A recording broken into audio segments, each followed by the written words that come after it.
Well, good morning, my Teaser King family. How's everybody? Happy Sunday. I am well. I am just waiting to move. I got my boxes out. I can't do anything. My car is pretty much loaded for what I can load. I got to keep my dishes out and my shower and toothpaste and stuff like that. Otherwise, I am ready to go.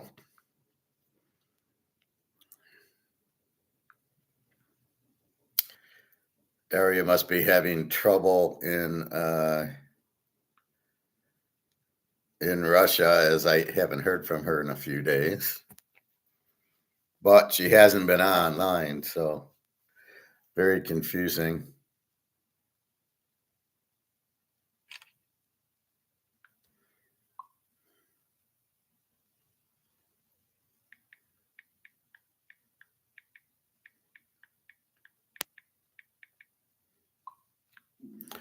Just 1 second.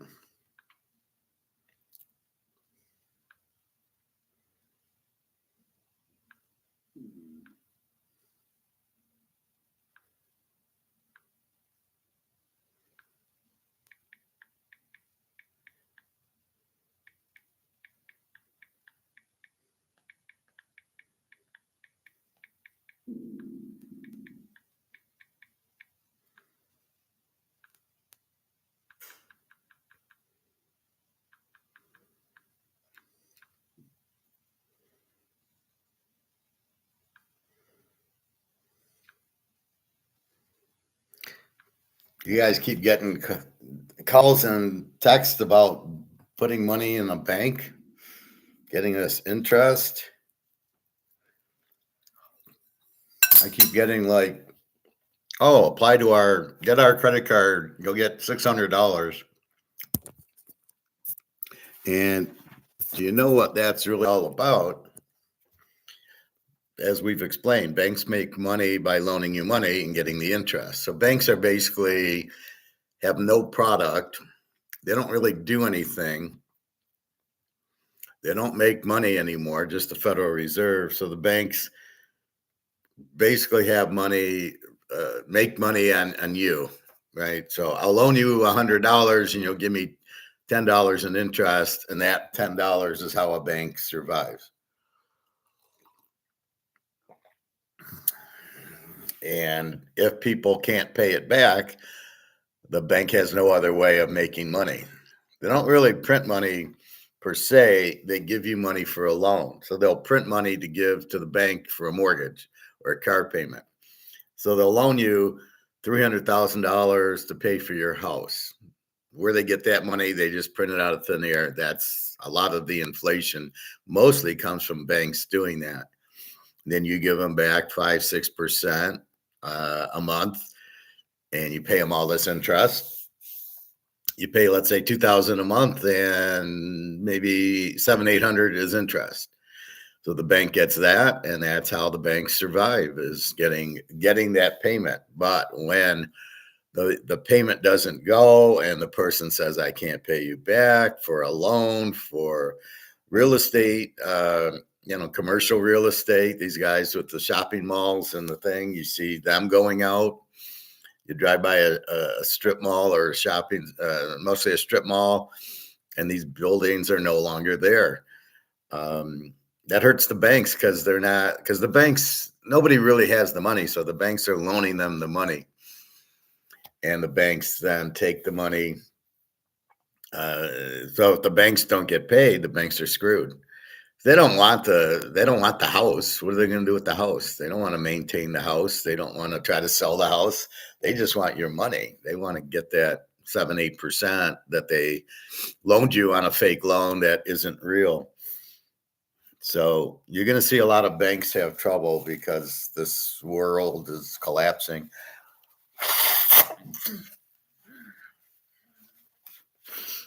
And it's crazy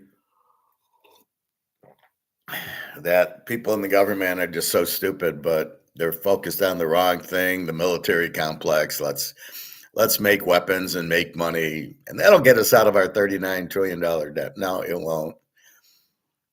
because it's too small of a portion.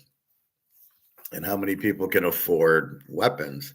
So even if you go to, Germany, and hey, you got to buy our weapons, they don't have the money. Their money's worthless also because anything not backed by gold is worthless. So the banks basically just there's nothing they can do. They hopefully you're a good risk, but if you're not, the banks get screwed because they've lent you this fake money, and but there's nothing they can do about it.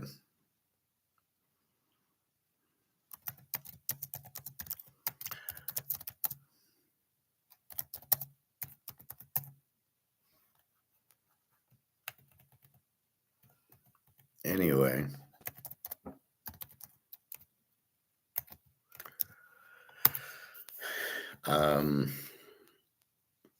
so you're going to see a lot of banks with trouble. You're going to see maybe hard to get your money out. This is why we got our money out already.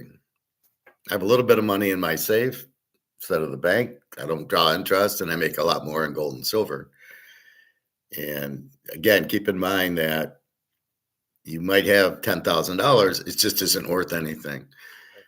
And that's the real part of the Ponzi scheme that most people don't get.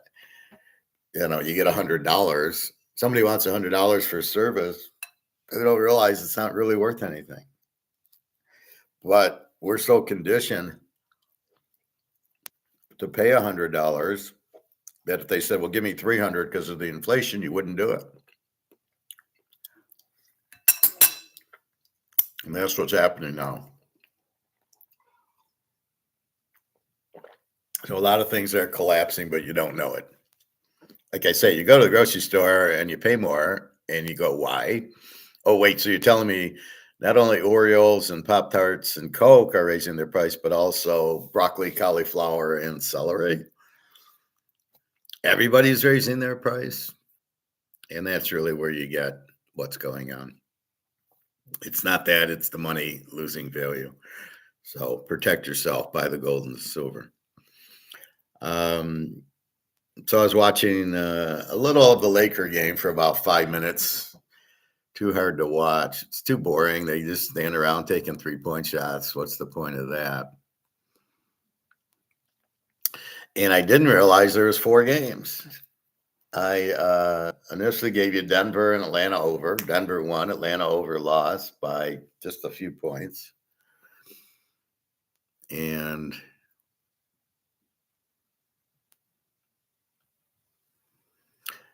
then I see the Lakers are on. I go, I thought there was just 2 games yesterday. I saw 4 the day before, but then yesterday I only saw the 2. Unless they had to scroll down. I don't know. All right.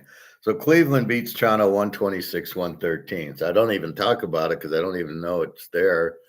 I would have played it over because I think Toronto is a high-scoring game. I think they're more high-scoring teams, but I can't. I did play Denver, 116-105. That was our bet. Lay 6.5. They win by 11. There's another W for Teaser King. I then play Atlanta over 217. They played 215. Close but no cigar. That is a loser. And then I played the Lakers plus 4.5.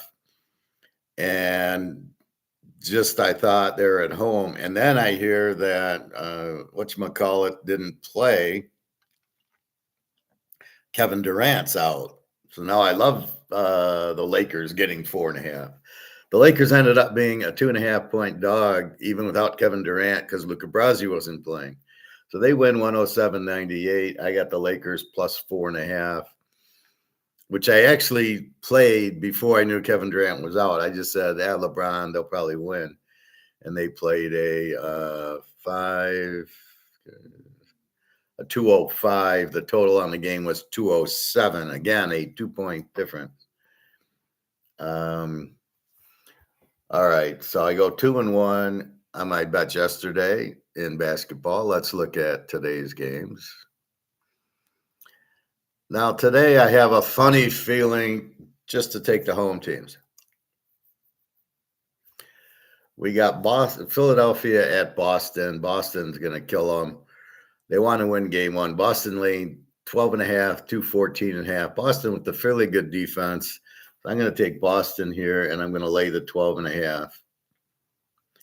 I just think they'll get rolling, and they'll roll tide. They'll just beat them.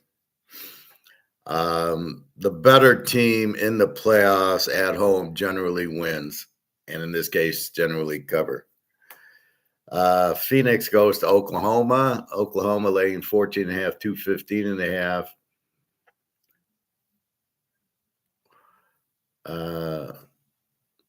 I think this is an over. I think Arizona plays a lot of high scoring games, and Oklahoma scores a ton. So I think, do I want to lay 14 and a half? I don't think so. I think they win, but I'm going to take Oklahoma over 215, and I'll go 2 units there. 215 is nothing. I think we're going to see like 130 for Oklahoma and 110 for Arizona. So I like Oklahoma here over. Orlando at Detroit. Detroit 8.5, 219 and a half. I'm going to take Detroit minus the 8.5 at home. I'll go 2 units. Now Detroit, their problem is they haven't won a playoff game in since Isaiah was there. No, since 2004 with Chauncey Billups and Rasheed Wallace. They won a playoff game. Last year they got swept by the Knicks. Now this year they seem to be a different team. Okay, Orlando, I don't like at all. Look for Asur Thompson to fill. I don't even understand that. I don't even know who he is. I don't know which team he's on. I like Detroit. I think they will. They look good. Orlando doesn't look that good. Again, they're kind of a weak eight seed. So take Detroit, lay the 8.5. And then Portland goes to San Antonio. San Antonio 11.5, 221. I like San Antonio here. And laying 11.5. That's a little high, but we'll take it. Portland's pretty good team. Probably goes over. Excuse me. This is a 221.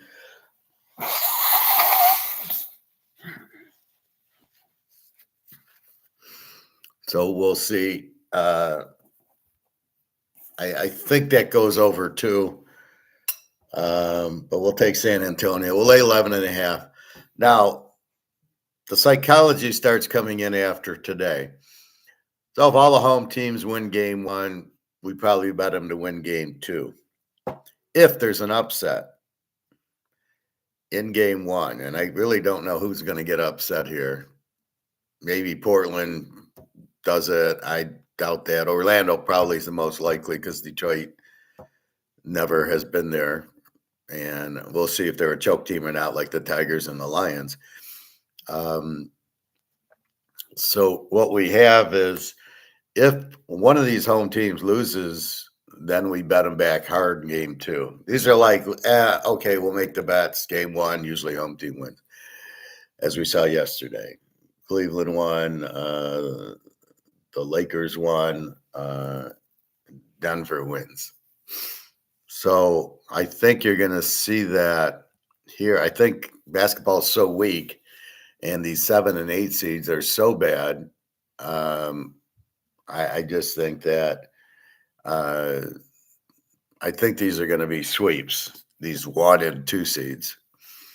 And I don't see Orlando, Portland, Phoenix, or Philly. I don't see any of them winning a game. But if they do, these are best of 7, I believe.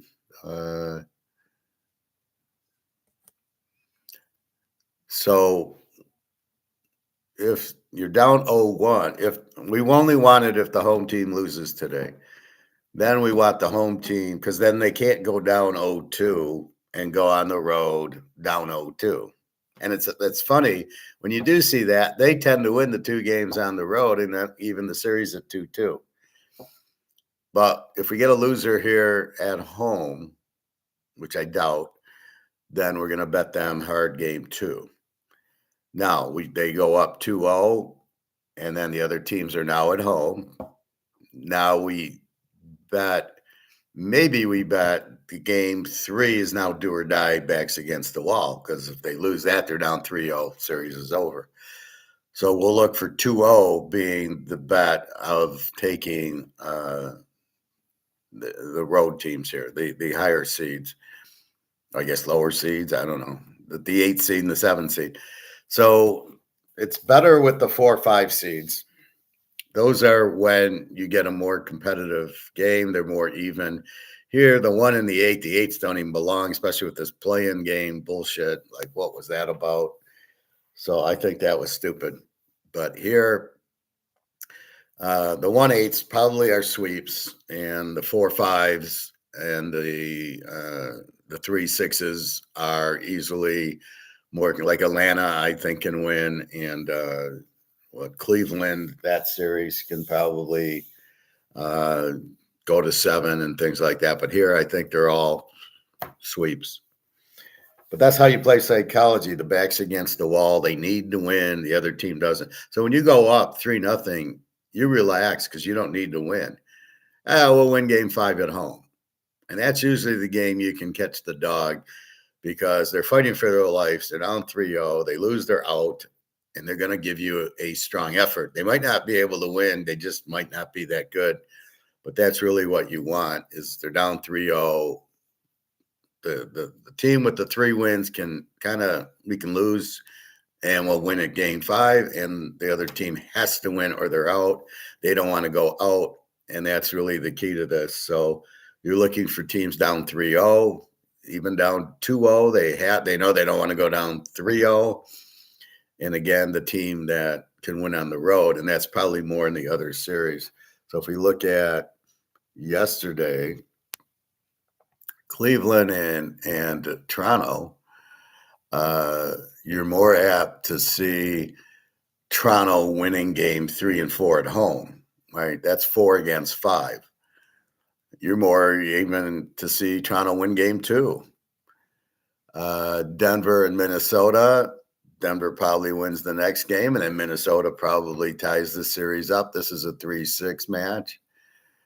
Same thing with New York and Atlanta. Atlanta, I can see definitely winning at home games 3 and 4 and probably losing the series. And then LA and Houston, LA, the 4 seed, I was surprised they were the dog, except for Luca Brasi was out. I don't know if he's coming back.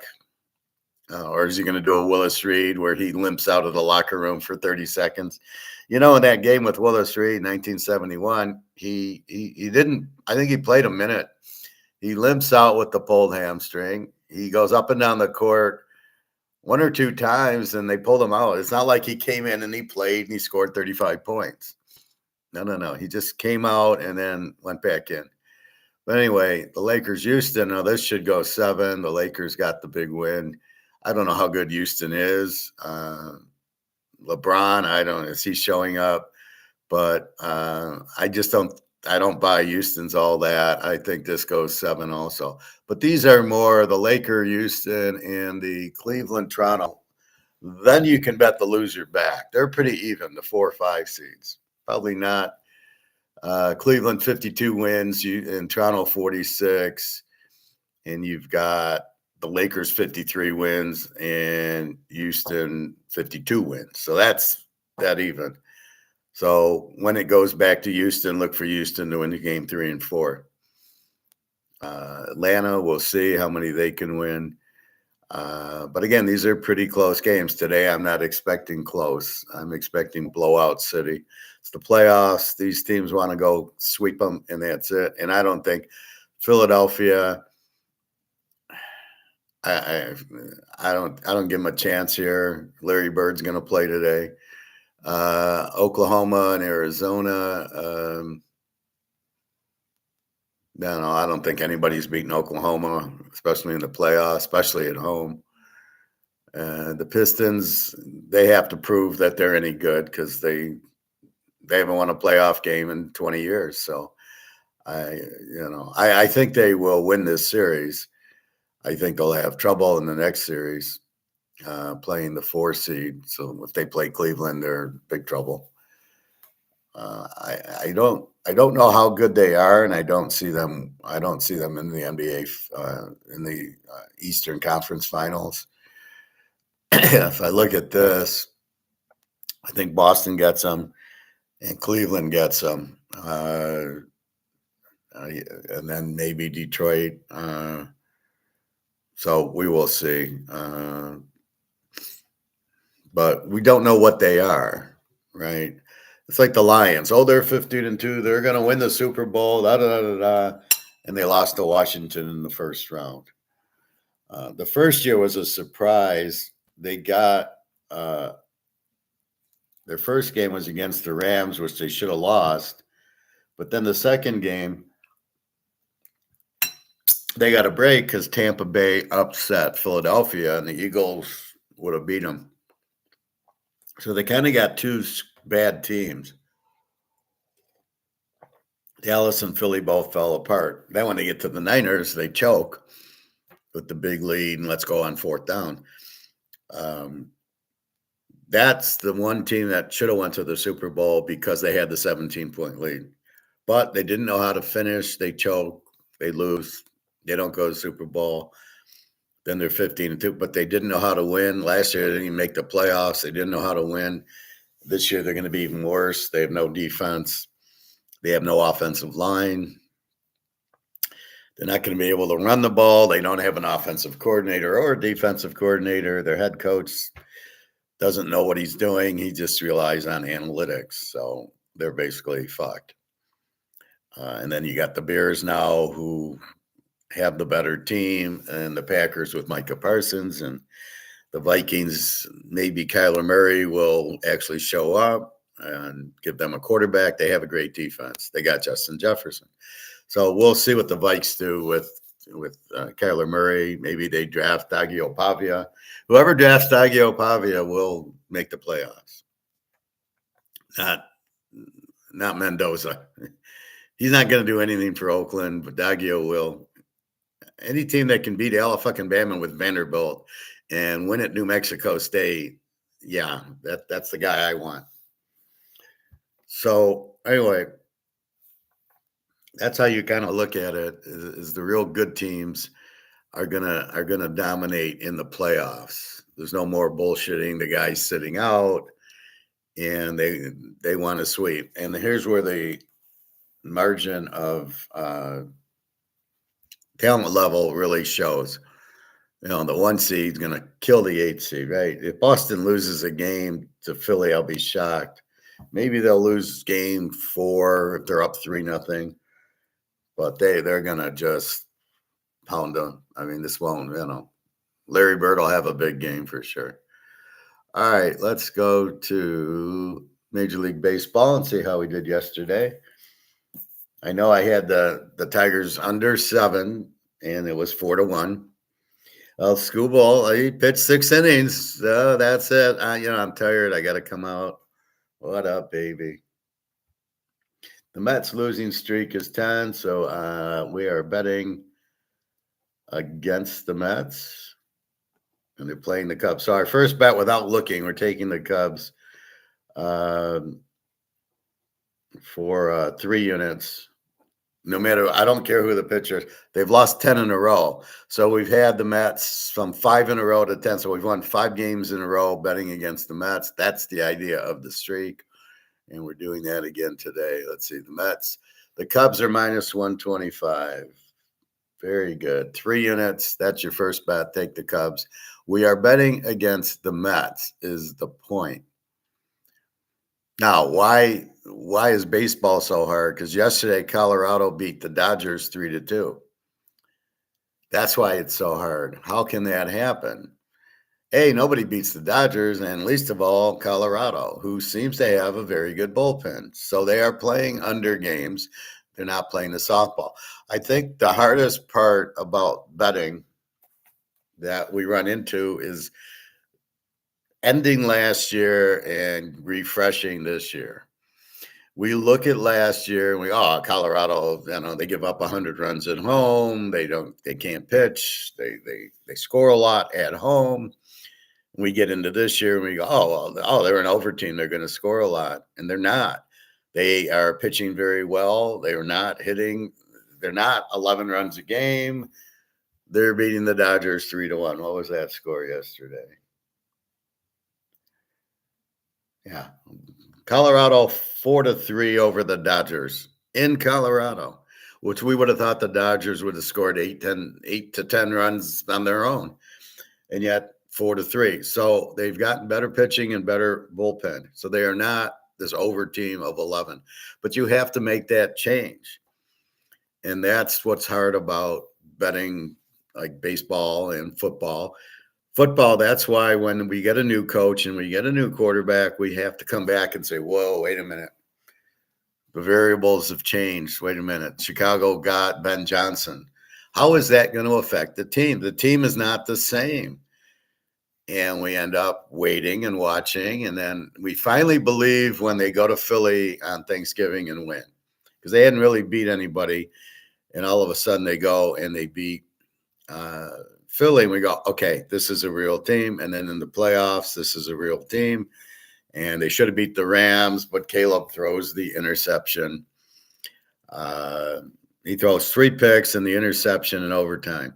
Well, look at the pass he threw to get him into overtime. That was a terrible coverage problem where the cornerback comes off the tight end. How that happened, the cornerback is running backwards for 20 yards. And why is the cornerback getting off of the receiver? That's why we think games are fixed. They're just too stupid. And then the tight end's open in the back of the end zone and the cornerback's in the front of the end zone. And you're like, why is he not on the receiver? Why did he leave the receiver? All he has to do is watch the receiver. There's nothing else that can happen. It's fourth. This is the last play of the game. So, look how good Caleb is. Well, how good is he? The cornerback fucks up. But then in the overtime, he throws the interception.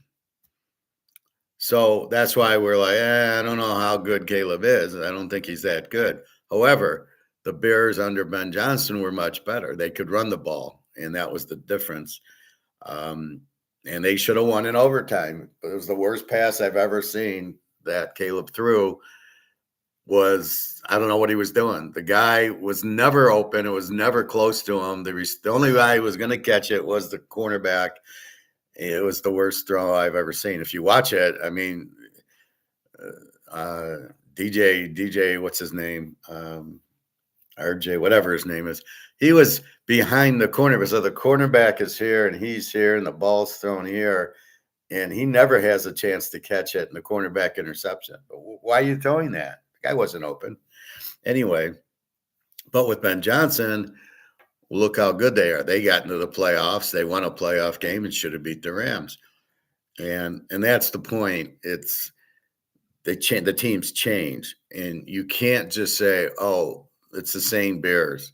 Now, if it's Mahomes and Andy Reid, you get the same team. If it's Bo Nix and Sean Payton, you get the same team. Now it's going to be really cats and dogs because now we get a whole new Baltimore team. We get a whole new Buffalo team. We still have Kansas City. Mahomes will be okay. I know he had surgery, but it's Mahomes. Very quick healer. Denver, Bo Nix. We got to see how he recovered from his injury. I thought he broke his foot or ankle. Should be okay. But you got Sean Payton and Bo Nix. Now you got Harbaugh and Herbert for 1 year. We got to see what that is. Oakland, you got to start from scratch. You got a new coach. You get a new quarterback. If it's Kirk Cousins, you just keep betting against Oakland. I mean, he's terrible. I don't know what he's doing in the league. I never understood it in the first place.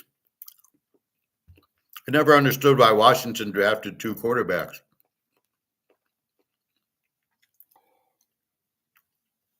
RG3 was in a gimmick offense. It was a read option.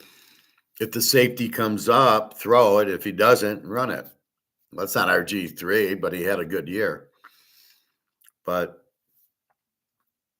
that's the thing. So, again, the skill, Kirk Cousins is terrible. So if he's the quarterback, But again, you got to get this new coach, whoever the hell he is, and the guy from Mendoza. So this year's shot for Oakland. You don't know what to expect, but you have to be smart enough to know you don't know what to expect. And that's really the key. So back to Colorado, we don't know. All of a sudden, it's a different team. They're an under team. All right, let's look at our results yesterday. How did we do? The Yankees minus 156, 2 units. They win 13-4. That's another team we're playing. Kansas City stinks. We'll go 3 units on the Yankees. Minnesota we had, and they lose 5-4, but we didn't bet them. We had the Cubs minus 114 for 4 units because they're playing the Mets, and they win 4-2. So now the Mets have lost 10 in a row. It's a no-brainer. You just go against the Mets till they win. You don't, are they due or this or that. You just go against them. Boston, Detroit, we have under 7, and Detroit wins 4-1. Detroit can't hit. Skubal pitched his little thing. So let's look at Skubal here.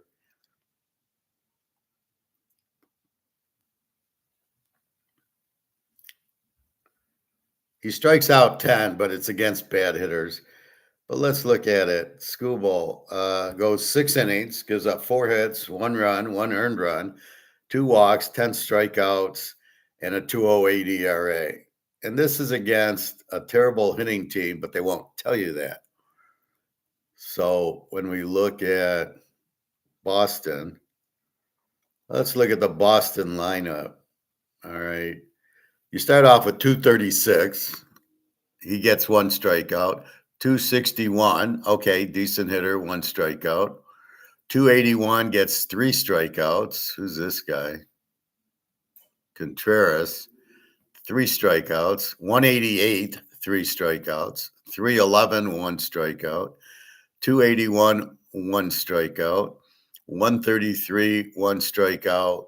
333, 1 strikeout, and the 190 hitter. So he's facing 230, 188, 133, 190. That's 4 guys can't hit 200. Well, can't hit 230. And then 260, 280, 311, 280, and 330. And the hitters were the 260, the 280, the 311, the 280. So the better averages got the hits. They had the bases loaded, and he got out of that jam. And then they had first and third, nobody out, and they got out of that jam, which was good for our under.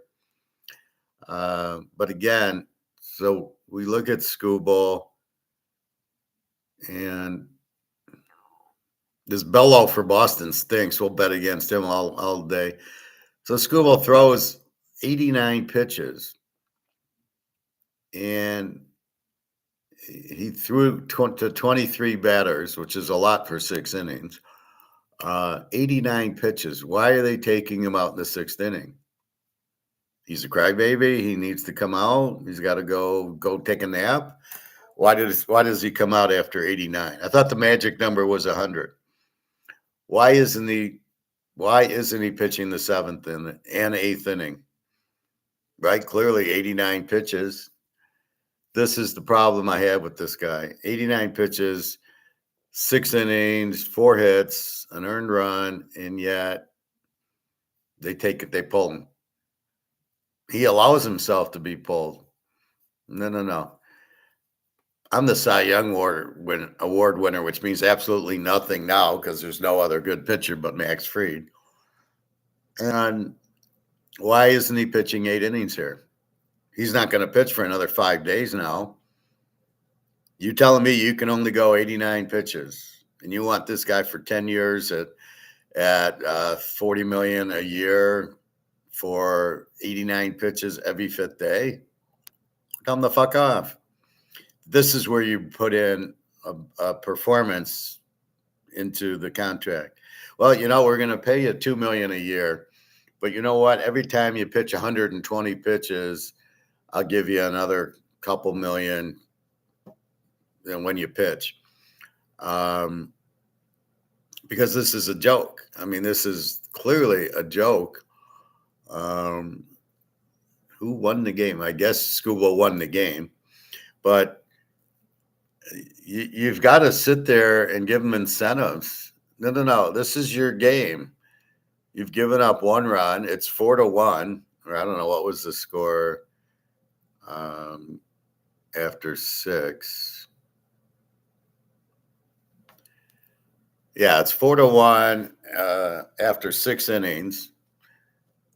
Why are you pulling him? At what point made you pull the guy? He's coming along fine, 6-0. This is a joke. This is a fucking joke, right? This Brian Bellows should be back in the minor league. He's terrible. How did Jensen get a save? How do you get a save? It's 4-1. He pitches 9th inning and gives up a hit. I don't buy Jensen getting a save in a 4-1 game, but I think the tying run has to come to the plate. That's not a save. But anyway, this is the problem with it, right? You've got 4-1 with supposedly the best pitcher in the American League. Obviously, Staines is the best pitcher, and he's only thrown 89 pitches. Why is he coming out? To save him for what? Well, we don't want to throw too many innings. Oh, well, if he's only going to pitch part-time, we're only going to pay him part-time. Why are you paying him all this money for 6 innings every 5th day? I tell him to fuck off then. So the incentive has to be, you got to win 20 games, we'll give you a bonus. And every time you come out in the 6th inning or 5th inning, you don't get anything.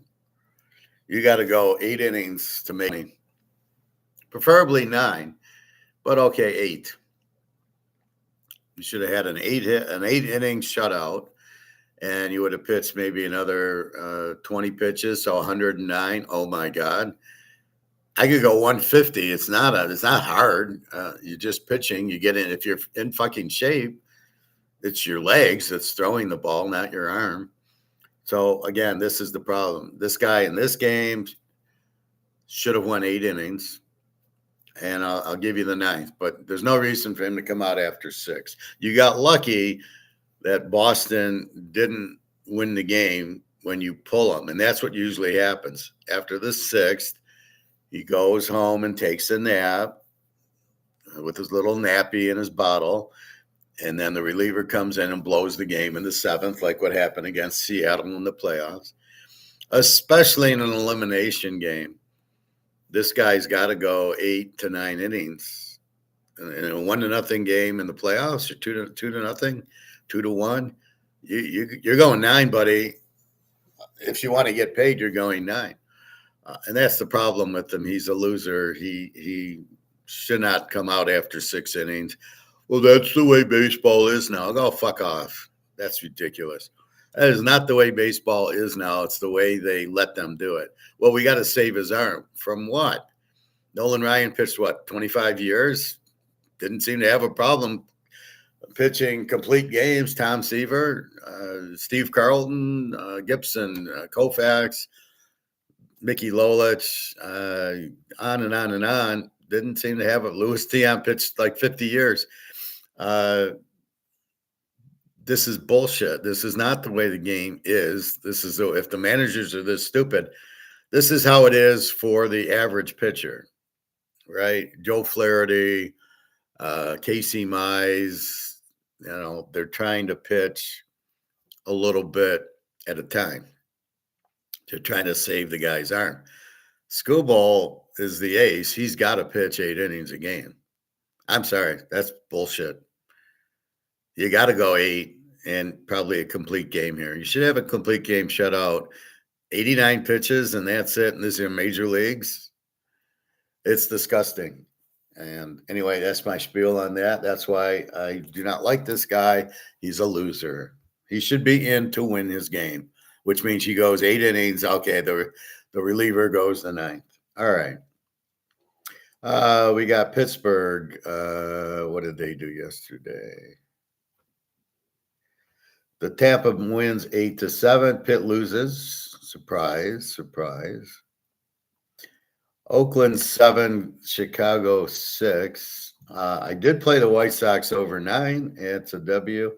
I was a little afraid I played them under because they don't hit, but they're starting to hit in the games in Oakland where it happens. The 49ers over 9. They win 7-6. Another W. We've got Miami. Milwaukee wins 5-2. That's a loser. No bet. We got Cleveland. Cleveland wins 4-2. There's a W. We've got St. Louis as the dog, and they win as the dog. St. Louis plus 125 wins 7-5. What a nice bet that was. Seattle over 7-3. That's a 10. That goes over. Atlanta under 7 against Philly. Atlanta, Chris Sale. They win 3-1. That's a W, under 7. We got Arizona laying 144, and they win 6-2, another winner. We have the Dodgers over 11, and somehow not only was the line 11, they lose 4-3. So we didn't even play them to lose. We knew they had bad pitching. How the fuck does Colorado win 4-3? So that's a loser. We got San Diego over 9, and they win 4-1. That's a loser. So what a day we had. 1-1, 2-1, 3-1, 3-2, 4-2, 5-2, 5-3, 6-3, 7-3, 8-3, 9-3, 10-5 on my picks. The bets. Yankees 2 units, Cubs 4 is 6, Boston under is 8, 2 units on Pitt, we're up 6, Atlanta under, we're up 8, and we lose the Dodgers and St. We're plus 4 units, but we go 10-5 in my picks. So again, we're just problem solving the games. We're problem solving the pitcher, who's hitting, who's on the streak. So let us go to standings and let us mark our streak. We know the Mets and KC, I believe, are not doing anything. Let's take a look. So you can see where you make money on the streaks. It's a no-brainer. I don't care who's pitching. We're taking the Cubs because the Mets have now lost 10 in a row. And they're on a black keeps hitting. We don't bet red. We keep betting black. So let's see standings. Anything. Toronto is on a 4-game losing streak. We'll wait one more. It's because it's Sunday. Here you go. KC on a 6-game losing streak. We're taking the Yankees. And that's it. You don't get a lot of streaks, but when you get them, just pound them. A National League. Atlanta's won 4 in a row. Miami's lost 4 in a row. Philly's lost 4 in a row. Here's the Mets losing 10. So the Mets lost 10. We got the Cubs. So we theoretically could play Philly, bet against Philly, bet against Miami, and take Atlanta. We could. Well, actually, I think Atlanta's playing Philly.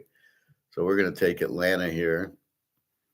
That makes sense because they're on a 4-game win. They're on a 4-game lose. Miami, we'll see. Milwaukee and St. Louis and the Cubbies are on 4-game winning streaks. Cubbies keep playing the Mets, so they're on a 4-game win streak. Milwaukee and St. Louis, we'll keep an eye on. We could play them today. We got Arizona on a 4-game win streak. So we got some 4-game win streaks. It's kind of tough. We can start them or we can just wait. But I think the 3 that we want is bet against the Mets, bet against Kansas City, which we've done with the Cubs and the Yankees. And then Atlanta's on a 4-game win streak. Philly's on a 4-game lose streak.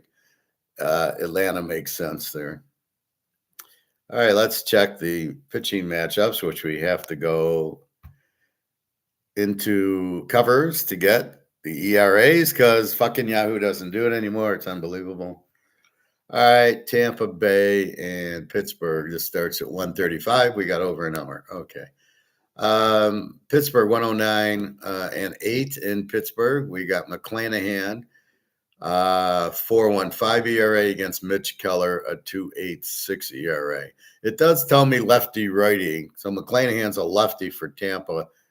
I don't know Pittsburgh's batting well enough against that. That's something that comes later in the year, where I think that's the next layer down is how are they against the lefty? How are they against the righty?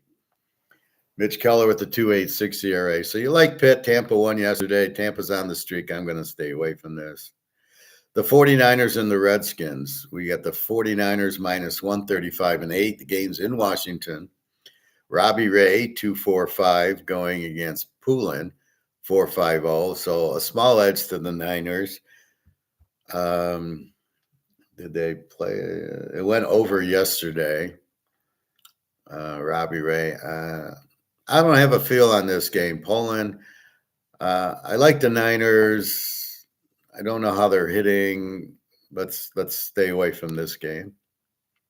KC at the Yankees. We got Reagan's 3.94 for KC. Weather is 4.29 for the Yankees. Yankees are 144, so we're going to go minus 144. And total of 8, but we're just we're betting against Kansas City here. So 3 units Cubs, 3 units Yankees.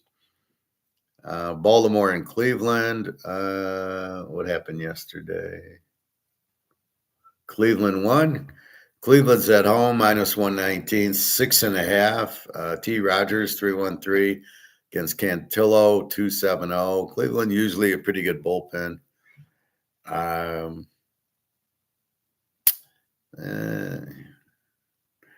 know, it's kind of an even game. 2 decent pitchers. I'm not going under 6.5 with these pitchers, that's for sure. So we'll just watch this game. I don't really have a feel, and that's okay. I don't want to bet every game. Here we go. Miami and Milwaukee.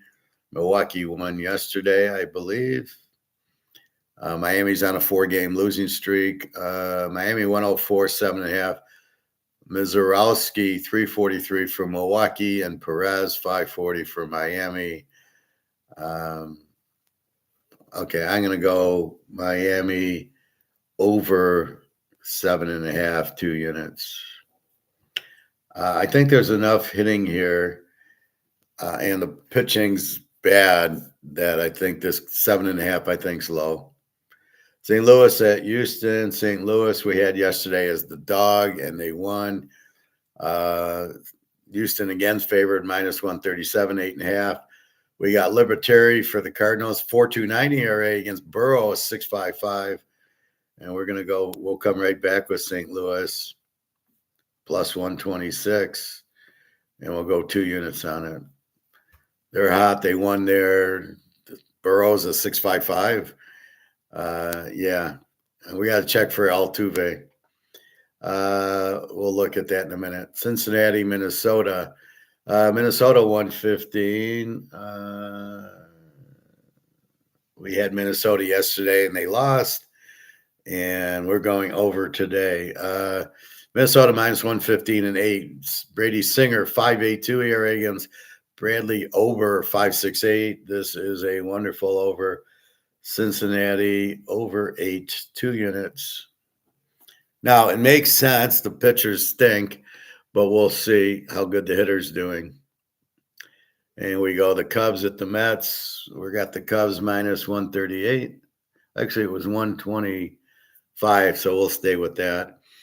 Cubs minus 125.8. We got Myers, who hasn't pitched, with no ERA against Assad with an 8.10. So probably goes over. But right now on a 10-game losing streak, we're just taking the Cubs. Go Cubs, beat the Mets. The Dodgers, Colorado. The Dodgers minus 218, 11.5. And now Lorenzo with the 9 ERA for Colorado, and Sasaki. They got too many Japanese pitchers. I don't know. There was one good one, and then the rest are terrible. 6.23 ERA. This should go over, but after yesterday, I'm not touching it. I'll put it down, but I'm not betting it. LA over 11.5.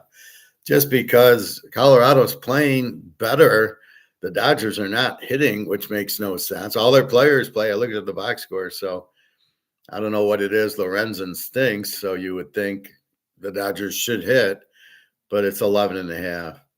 The White Sox against Oakland, I had over 9 yesterday, and now here's where we got Oakland a minus 150, 9.5. Schultz 6.75 against Springs for Oakland with a 1.50 ERA. Let's see if he's real. And he looks real. He's pitched 4 games. He pitches 6 and 7 innings and gives up the worst he did the first game against Toronto.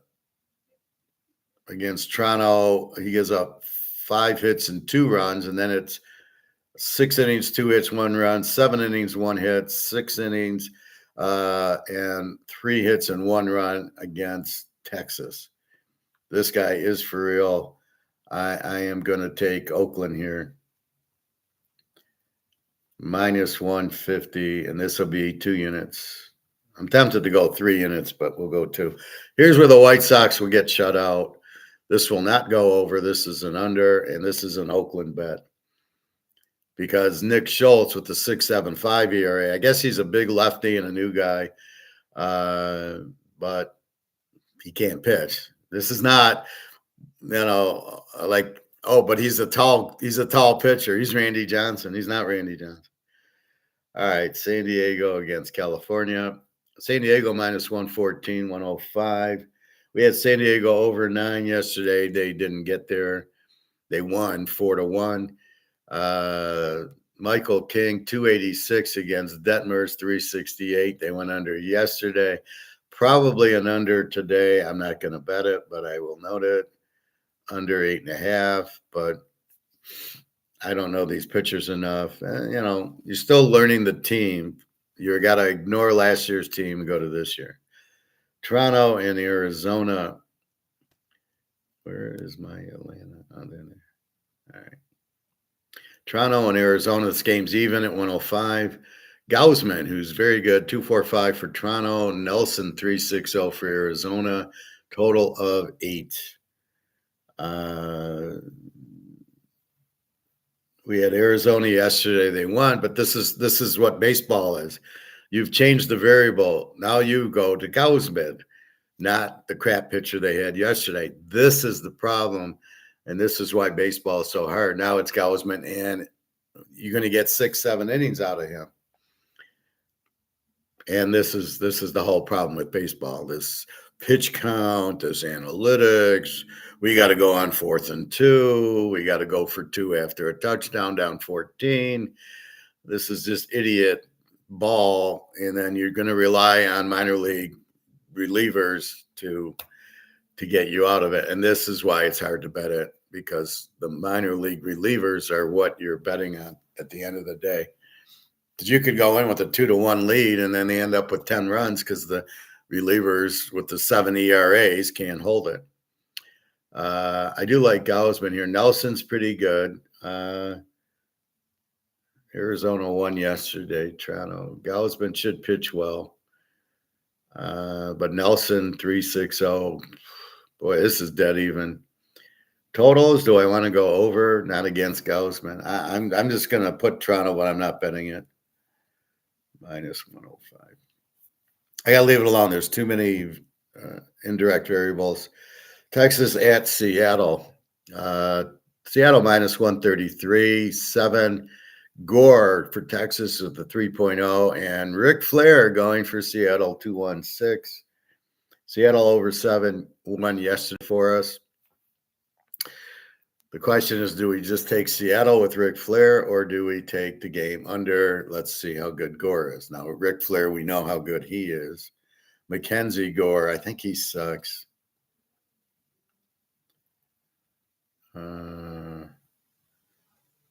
Yeah, he's got 4 ERA today. Right now, he's got a 3 ERA, but like for Washington, the last 2 years, they were 4 ERAs. 23 was a 4, and 22 was a 4.5. So this is really a 4. So that's going to take us to taking Seattle and Ric Flair. Seattle minus 133, 2 units. Hopefully Rick goes 7 innings. Detroit at Boston. We got uh, Detroit's on a 4-game winning streak. Boston minus 142 and 7. Croquet has sucked. 7-5-8. I bet on him the last 2 times, and he's terrible. Valdez 3-7-5. We'll see how good he is. Detroit's terrible on the road, but they've beaten Boston. Boston was able to hit Skubal. They had the bases loaded and first and third. They just couldn't get the run in. Too many strikeouts. What's that all about? Valdez, after seeing Skubal, going to be a piece of cake. Total of 7. I got to go over here. I'm going to go Boston over 7. I'll go 2 units because I like betting the Detroit games. But this is definitely an over. Croquet with the 7.5 ERA. The bullpen, their bullpen's tired. Detroit can't hit, unfortunately. They did get 4 runs somehow yesterday. I'm so sick of this McGonigal guy. Everybody thinks he's, Ty Cobb or something. He's not that good. He's hitting about 300 because he had a 4-hit game his first game. So it's keeping him there. I'm waiting to see him at 210. But the pitcher he faced yesterday sucked. Here he gets Crochet, so it's going to be a little different. So we'll go over 7. Valdez, Croquet, Boston. What is with yellow uniforms? You're the fucking Red Sox, like a red or the blue. Where do you go to yellow? Oh, my God. All right, Atlanta, Philly. Philly minus 116 and 8. We got Grant Holmes, 3-4-3 for Atlanta. Painter with the 5. I love Atlanta. They're on a 4-game win streak. Philly's on a 4-game losing streak. We get 107. And let's go Atlanta, and we'll go 3 units. I do not understand Philly being favored here. Painter's got a 5 ERA. They're on a 4-game losing streak, and Holmes has got a 3.43 ERA. So I'm just taking Atlanta. They're hot. So the streaks, we're taking the Cubs against the Mets, the Yankees against KC, and Atlanta, who's hot, against Philly, who's cold. So those are the 3 streak plays. Detroit, also a streak play. We're not going to play them. And that is baseball, so let's run it down. Cubs plus 120, or minus 122, 3 units. The Yankees minus 144, 3 units. Atlanta plus 107, 3 units.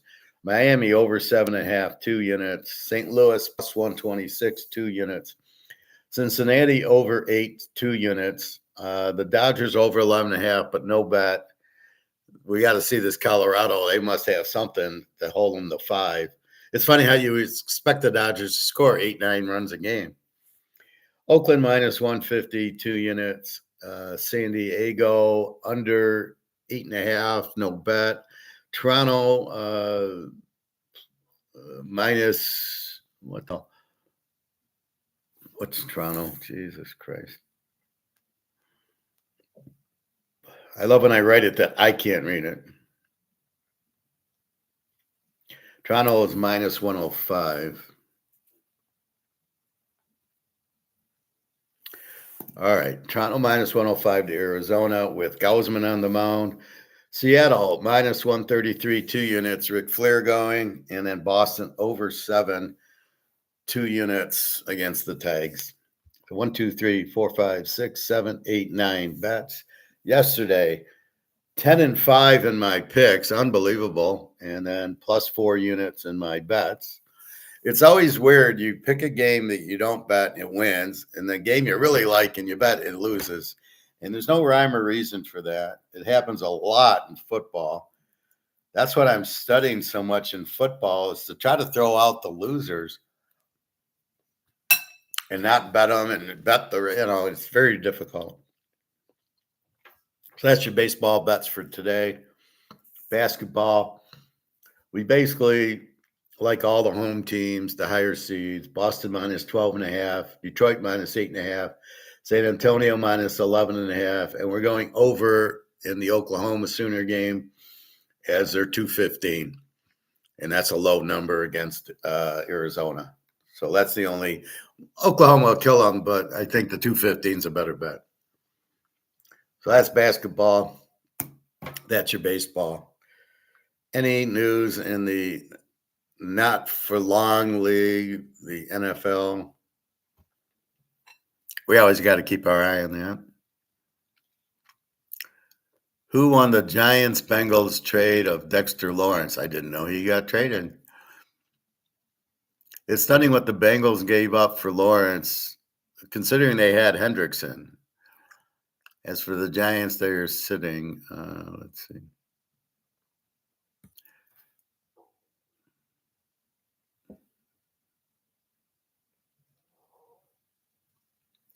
So what was the trade? Dexter Lawrence? Yeah. Get to the fucking trade. I hate when they just like get to the trade. Lawrence passed his physical and signed a 1-year, $28 million extension. We have acquired Dexter Lawrence in a trade with the Giants. The Giants will have both the number 5 and 10 picks in the draft.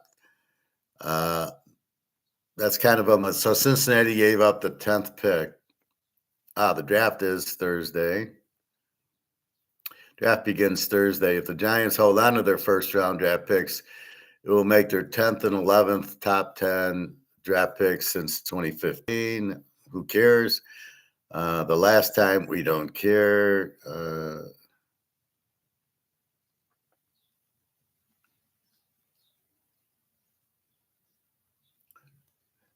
So how does that help the Giants? It doesn't. How does that help Cincinnati? Well, you basically got rid of Hendrickson for Lawrence. Is Lawrence any good? I don't know.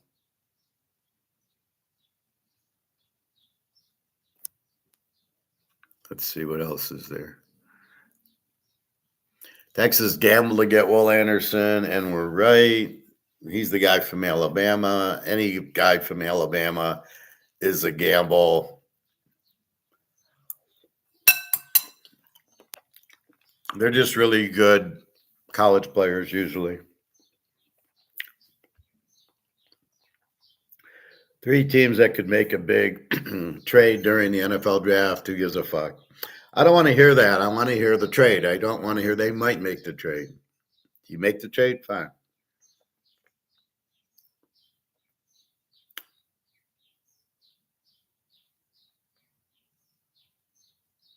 Netflix wants to expand its relationship with the NFL. Stay away from that. Netflix has given me a pay increase. It's going to cost me like $19 a month. They're getting close to me saying fuck off. They don't give you enough good content. The only thing I like on there is Money Heist, and I'm pretty much done with it. It's 5 seasons. It's 2 different robberies. The first 2 seasons are the first one. All right, been there, done that. The next 3 seasons are the second one. Okay, done that. If you're not going to do any more Money Heist, then fuck off. You liked it because of the professor. That was the whole reason you watched it. So if you're not doing it, I don't need to see James Bond Week or Mission Impossible. I still haven't seen, I think, the 5th, 6th, and 7th Mission Impossibles. They don't seem to be on TV. So you get the first 5.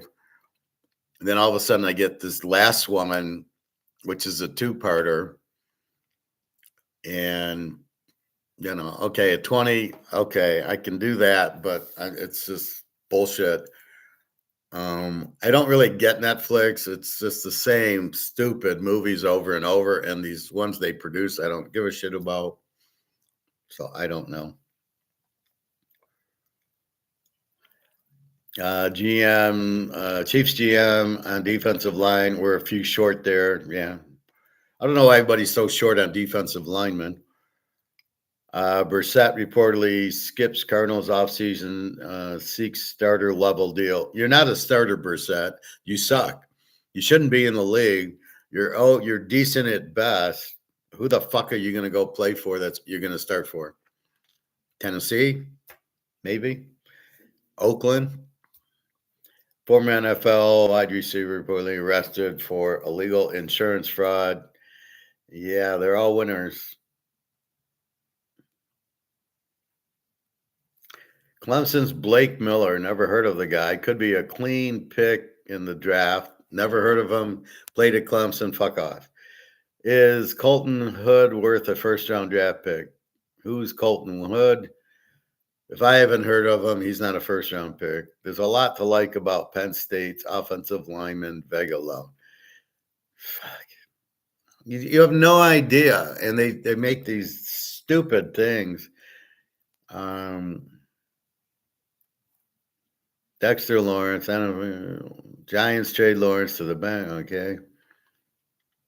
Will Howard took pay cut to go from Ohio State to the Steelers. What's wrong with that picture? Well, first of all, you really should only be in college 4 years. You should not make this kind of money in college. This is not professional football. Just because you get this big TV deal, because analytics probably lies and says this is your audience, which it isn't. And then they probably say, well, look at how many people are watching. And then they get a better commercial deal. They can charge the advertisers more to say, oh, look, we're getting all this money. And it's all fake. They're not. They're faking the numbers that this is how much audience is getting. But why is college football professional? Why is Will Howard making any money at Ohio State? Why did Cam Ward make a nickel at Miami, especially as bad as he was? I don't get it. All that, good morning. I remember 2 years ago, I did a prop bet on Brissett. His passing yards was set real low, about 162. That's low. So I bet over thinking they would be down and he would have to throw. He threw like 120. Yeah, he's not very good. The key to doing these little parlay bets and these little, what do you want to call it, prop bets, is who are they playing? And if they're playing a really good defense, you'd never want to bet an over, especially with the Brissett.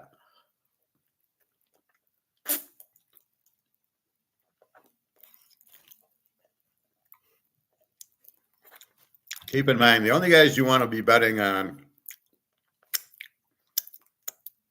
is Joe Burrow, Mahomes, and Josh Allen.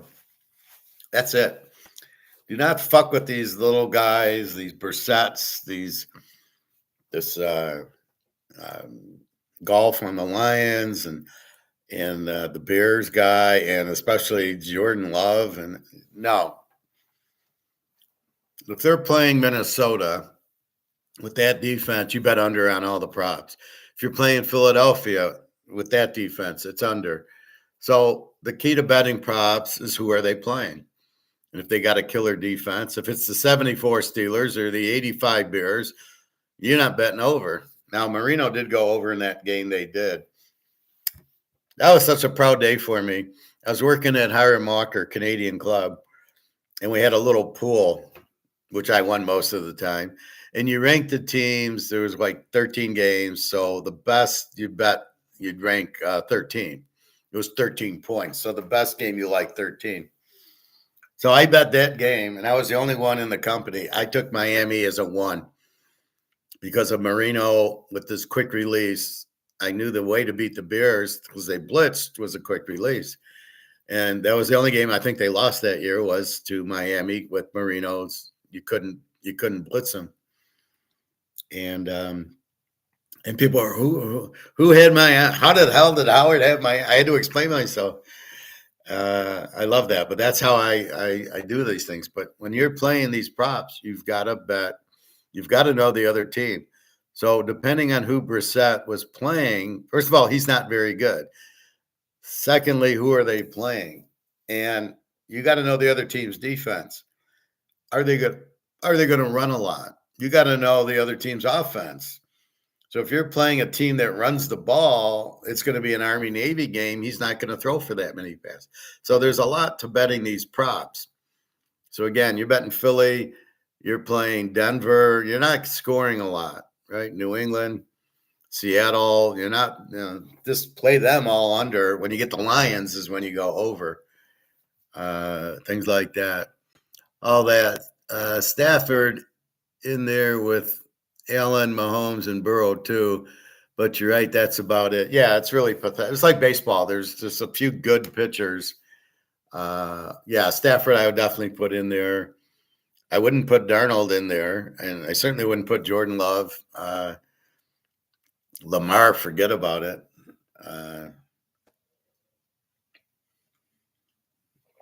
Now, what changed for Lamar is they've got whatchamacallit, the big fella, Henry. So he's going to run the ball more, which is going to eat the clock, which is going to make them more of an under team. And when they're behind and Lamar has to throw, he's terrible. So Lamar's an under most of the time, I would think, throwing the ball, maybe running. But again, with Henry in there, it's probably not. So you've got to understand, Baltimore had a very weak defense. Buffalo they play over. That's why I just assume play these games over. The Buffalo games, the Ram game, all these games are much better to play over under than they are to try to fuck around with who's going to throw what. Now, this guy's going to run for 20 yards or 50 yards. Maybe I would have taken Kenneth Walker in the Super Bowl to go over, but it was much easier to go under and take Seattle than it was to try to guess how many yards. What if Kenneth Walker gets hurt in the game? You're fucked. But they're still going to go under if Kenneth Walker gets hurt or not. I can't believe Kenneth Walker's now on KC. That's going to change the element at Kansas City. They're going to be a little bit more running to Kenneth Walker, which will open up the offense. I can't believe they signed Kelsey to 3 years. That's a big mistake. He's done. I didn't get that. I don't know why they have such a hard time getting receivers. They get fast ones, but they can't get open. That's why I don't care how fast the guy is. That's why Fred Biletnikoff was such a great receiver. He wasn't fast at all. I could outrun him, but he knew how to get open, and he wouldn't drop the ball. And so that's kind of what you're looking at. But the props, you're playing Seattle. I ain't betting anybody over in the props. In fact, I'd probably bet half of it under in the props. So we'll see. They got to have Guy Charbonnet run because if you start relying on Darnold, you're in big trouble. And Darnold didn't win the Super Bowl. And Kenneth Walker won it. It's just like Jalen Hurts. He was a Super Bowl MVP. Bullshit he was. The Super Bowl MVP was their defense, that bomb and Jalen Carter. That was the Super Bowl MVP, was their defense. And then Barkley ran, but it wasn't Jalen Hurts. That was a joke. Kelsey looked old last year. He looked old 2 years ago. I remember that Philadelphia game when he was late catching the ball and he popped it up at the goal line and he popped it up and was intercepted. Going in, right? They're going to score a touchdown. He can't catch the ball. I don't get that at all. That's ridiculous unless that Taylor girl made him a deal, okay, because she's at the game, so more people watch it to see her. I could care less. So anyway, Kelsey's a bum. He's over. I don't know if they can win. The only reason they can win now is because they got Kenneth Walker. That'll be the key with Mahomes. That's huge because, he'll read the defense. Oh, you're keying on Walker. I'm going to throw the ball. And if there's not enough guys in the box, he'll hand it to Walker. And you're going to score in the red zone with Walker. That's how you score in the red zone. You run it. They can't stop a good running attack at the 5-yard line. Give them the ball 2 times, touchdown. Versus trying to pass when there's 10 yards of end zone and there's 8 guys in there. You can't make passes like that. It's a joke. These offensive coordinators need to be fired. If you're at the 2-3 yard line, you're throwing a pass.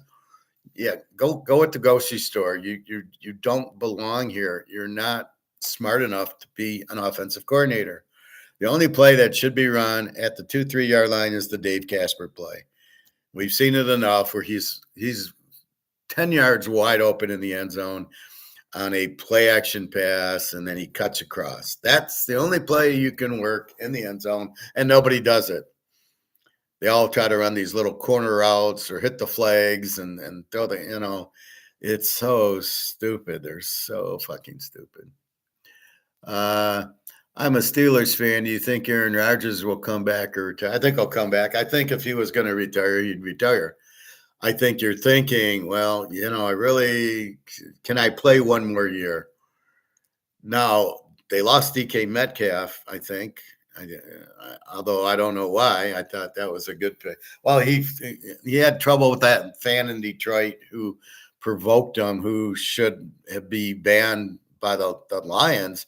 You can't let a guy just run down to the first.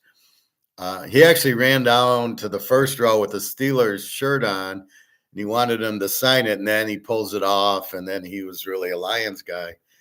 And I think they're letting Metcalf go. I think the problem is the coach. You had a good coach. I don't know who the coach is now, and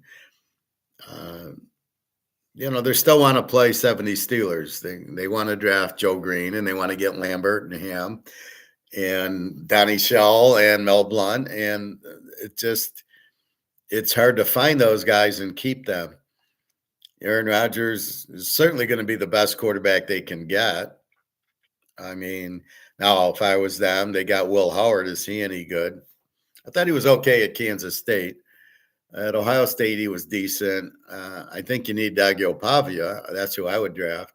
I would draft that on any team. If I had a chance to get him, I would get him. He's a winner. You're going to win with him. So that would be my point. So Aaron Rodgers probably plays next year. If he wants to retire, he doesn't have to think about it. But obviously, he wants to keep playing. So I think he'll come back. I think he's looking. The Mike McCarthy, who sucks, is the coach. And he coached him at Green Bay. Does he want to play for him? That's the question. Maybe he likes McCarthy, and we'll play for him. So that's one factor. Who do you got at receiver, and who's your running backs? So we got to see that. It depends. They have a good defense. He played well that Baltimore game. He played really well.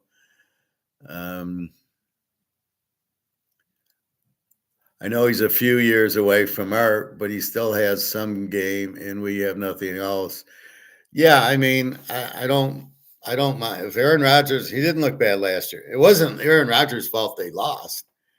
You made the playoffs. You beat Baltimore, so no, I don't mind. I don't know why the age is a factor. Either he can play or not. Remember, he didn't play his first 4 or 5 years in the league because he was behind Favre. So I think it was 4 years till he played. So he's got some mileage left.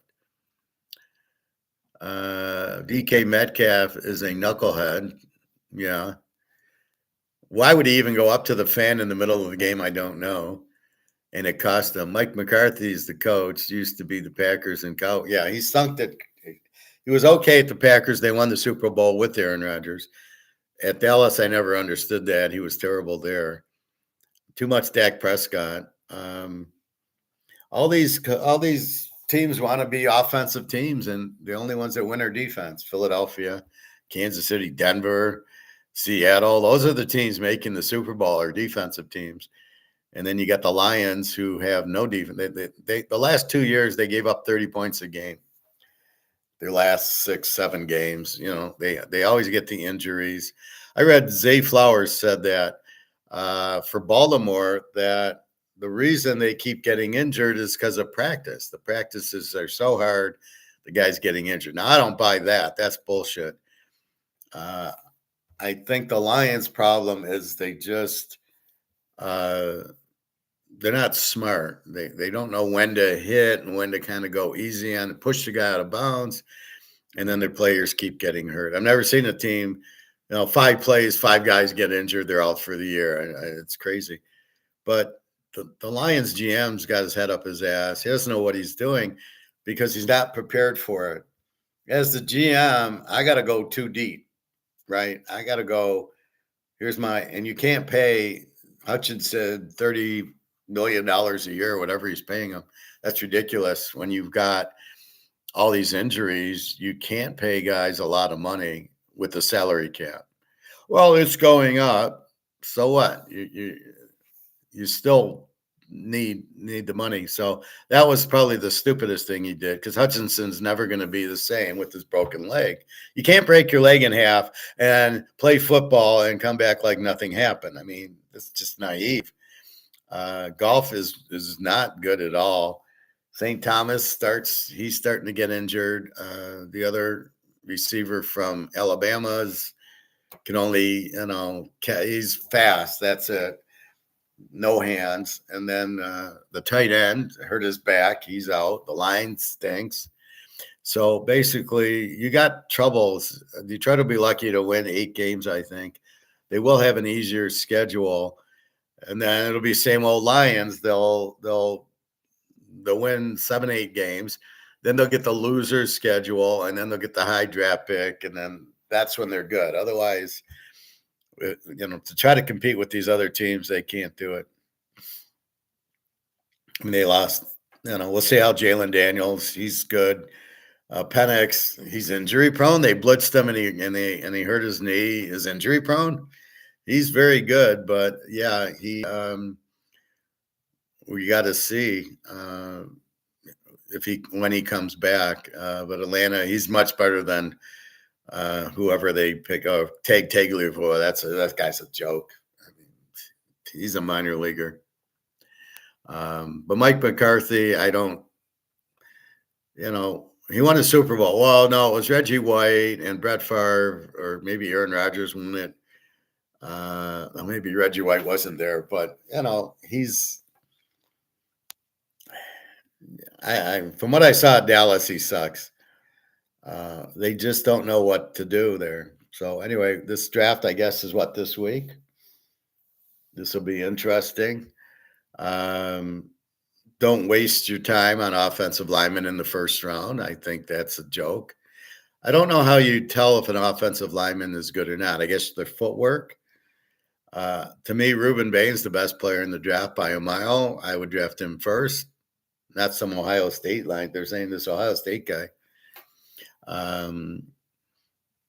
You just look at the college game. Who had good defenses? Miami, Texas Tech. Normally Iowa State's got a good defense. Oregon, pretty good defense. Indiana probably has some guys you can draft. I would draft defense first. A good a good end, a good linebacker, a Lawrence Taylor type, a fast linebacker who can put pressure and still play defense. That's who you want to get. This Mendoza's a mistake for Oakland. He's not that good. He's not a number 1 draft pick. He's maybe a first rounder, which I doubt, but not the number 1 pick. And you're going to let Reuben Bain go? Well, Reuben Bain's got short arms. Yeah, you saw how it affected him against Ohio State and Indiana and Texas A&M in the playoffs. Yeah, it really affected him. He could barely get to the quarterback. I mean, I'm going to watch that Ohio State Texas Tech game and the Indiana, and let's see how Reuben Bain. I will report back what he's done, but that's a joke that he's no good. His arms are too short. Oh, give me a break. What does that mean? I don't even know what that means. It's not affected him against Ohio State and Indiana and Texas Tech in college. Why would it affect him in the pros? It makes 0 sense. It's the stupidest thing I've ever heard. And again, this is like analytics. Go for it on 4th down, and then everybody does, but they don't question, is it working? It doesn't work. I can skew the stats also to make it look like it's a good thing to do, but it isn't. It's never going to be a good thing against the top defenses. The Lions did it 4 times against Philadelphia last year and didn't make 1. And they get killed in the game. And had they just punted and played field position and, oh, my God, let's pin them back at the 5, Woody Hayes, Bo, Vince Lombardi football. We're going to let our defense play too. Yeah, they won a few games. The game has not changed. People want to see the game change just to change the game. Does not mean the game has changed. If I have a killer defense and I punt the ball inside the 5 like Ray Guy used to do, that's it. Okay, good luck getting out of the 5-yard line, and you're going to punt it back to me at midfield. And the chances of me scoring, getting the ball at midfield is like 75%. So I want to pin you back instead of going for it on 4th and 1 at the 45 and not making it, and you get the ball at midfield, which again is you're gonna score. It's the stupidest analysis I've ever heard in my life that you want to go for it. Oh, we're at midfield. We're going. Notice the coaches; they go for it every time at midfield. Oh no, we got it. It's 4th and 1. You got to go for it. Even the stupid analyst. It kills me when Troy Aikman says that because he played for Jimmy Johnson. They had the great defense. They would never go for it at midfield. Bo, Woody Hayes, they'd never. Lombardi were punting the ball. I mean, it's a normal. That's how you coach. That's the strategy behind football. Not let's go for it because analytics says it. That's why you have 10 new coaches every year because they lose the games because of that, and then they want to come apart like, oh, look at us. Ruben Bain will be really good. Reminds me of Von Miller. Yeah. Ruben Bain's the best player in the draft. Have you ever heard? I'm 67. I've been watching football since I was 10 years old, and I've never heard this before, that a guy's arms are too short. And nobody's questioning it. They used to question Warren Moon was too small and Doug Flutie was too small. And yeah, that didn't work. Drew Brees was too small. Yeah, he won a Super Bowl. It's all garbage. It's not real.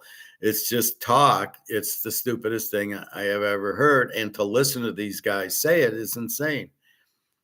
Ruben Bain's arms were not too small against Ohio State. A lot of linemen are from Ohio State. They play college, so it's really stupid. So yeah, he's a beast. You've got to build. He's Joe Green. How long are Joe Green's arms? The fuck knows. How about Jack Lambert? Did he have long arms? Jack Ham? I mean, L.C. Greenwood, I'm sure, had big arms. Dwight White, I think he had small arms. I mean, it's insanity. They go looking for stuff that makes no sense. It's just crazy.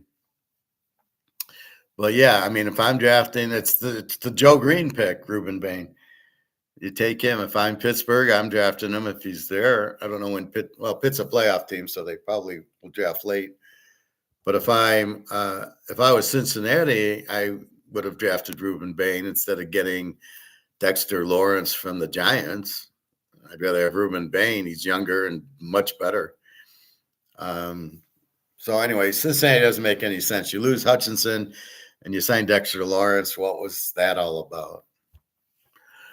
I was watching the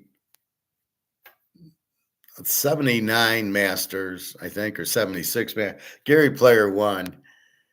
And what I noticed is they had the Masters caddies, right? The African Americans, I'll be polite, caddies, not their personal caddies. And when I saw Gary Player making these putts, he was thanking his caddy because the caddy could read the greens. And all those Masters caddies and the players were playing very good. Now you see, oh, the guy's mother is on the bag, and Joe's brother from high school is on the bag, and it's ridiculous. I feel bad that these guys, they lose their jobs. They were very good at it. Nicholas, remember the 75 and the guy jumps up and the big guy when he makes the putt. I missed that. That was they knew how to read the course, and I think that was a huge mistake. Now Jack Nicklaus won the 86 with his son, who couldn't read any of the greens. Are you kidding? He can't read those greens unless you're a caddy there for 20 years, right? So I think that's a big mistake, letting the caddies go. But anyway, I just noticed that Gary Player's he's like hugging the caddy because the caddy's reading all these putts for him and he's making these miracle putts. Um, anyway, so we'll see. This I don't get the draft being and changing cities, and it was in Detroit a few years ago. I just laughed. Are you going? Why would I go? It's a waste of time. I don't even watch it. I just look at the results. I know all the players, well, at least most of them, and then I come on and I rank the draft. And most of them are stupid. Most of the players taken are idiot players. These high draft pick offensive linemen never pan out. Orlando Pace went to the Rams. It took 8-9 years till the only reason it worked out was because of whatchamacallit, Kurt Warner being a second stringer who played, but they didn't win with him. Tony Mandarich went to the Packers instead of drafting Barry Sanders. That was a great move. I don't waste first round picks on offensive linemen. It's a waste. How good are the offensive linemen versus you get them in the fourth round, the third round, the fifth round? That's what you do because there's not okay. Why is Oakland bad? Well, they drafted 2 offensive linemen in the first couple of picks last year, and they still sucked. Everybody's bitching. Oh, they have a bad offensive line. Okay, but you drafted 2 guys, so now you're going to draft 2 more guys and still have a bad offensive line. Boy, I don't get it. I think athletes were much stronger back in the day compared to now. Stronger mentally. Well, I think what you're trying to say is they had passion for the game back then. Jack Lambert comes in with all this passion, right? Do you see it now? No. Kevin Durant didn't play yesterday because he scraped his knee in practice. Seriously? In a playoff game, he's not playing because he scraped it and they lose. And I think what you're saying is the passion. And I notice the passion now is non-existent. In golf, I'm watching Nicholas and Johnny Miller and Weiskopf and Lee Trevino, and then here comes Tom Watson. And I think they had passion for the game. And then once that, then you brought up Greg Norman and Nick Faldo and Sevy. They talk about passion. Sevy with the passion for the game. Now you got nothing. Stevie Scheffler, but he's the world's number 1. Why? Who has he beat? He has no passion at all. He's the most boring guy I've ever seen in my life. Rory's okay, and that's it. You got one guy. This Brian DeChambeau and these big guys, they don't understand. You don't want muscles to golf. Look at Jack Nicklaus. Look at Lee Trevino. These guys, Arnold Palmer. We're not built. You're not supposed to be built. You're supposed to have like flatter muscles, not big, bulky. And they don't even, Brian DeChambeau. What are you, out of your mind? The worst putter I've ever seen in my life. So I see very little passion. And that's why I bitch about Scooble all the time. He has no passion for the game. He doesn't care about winning.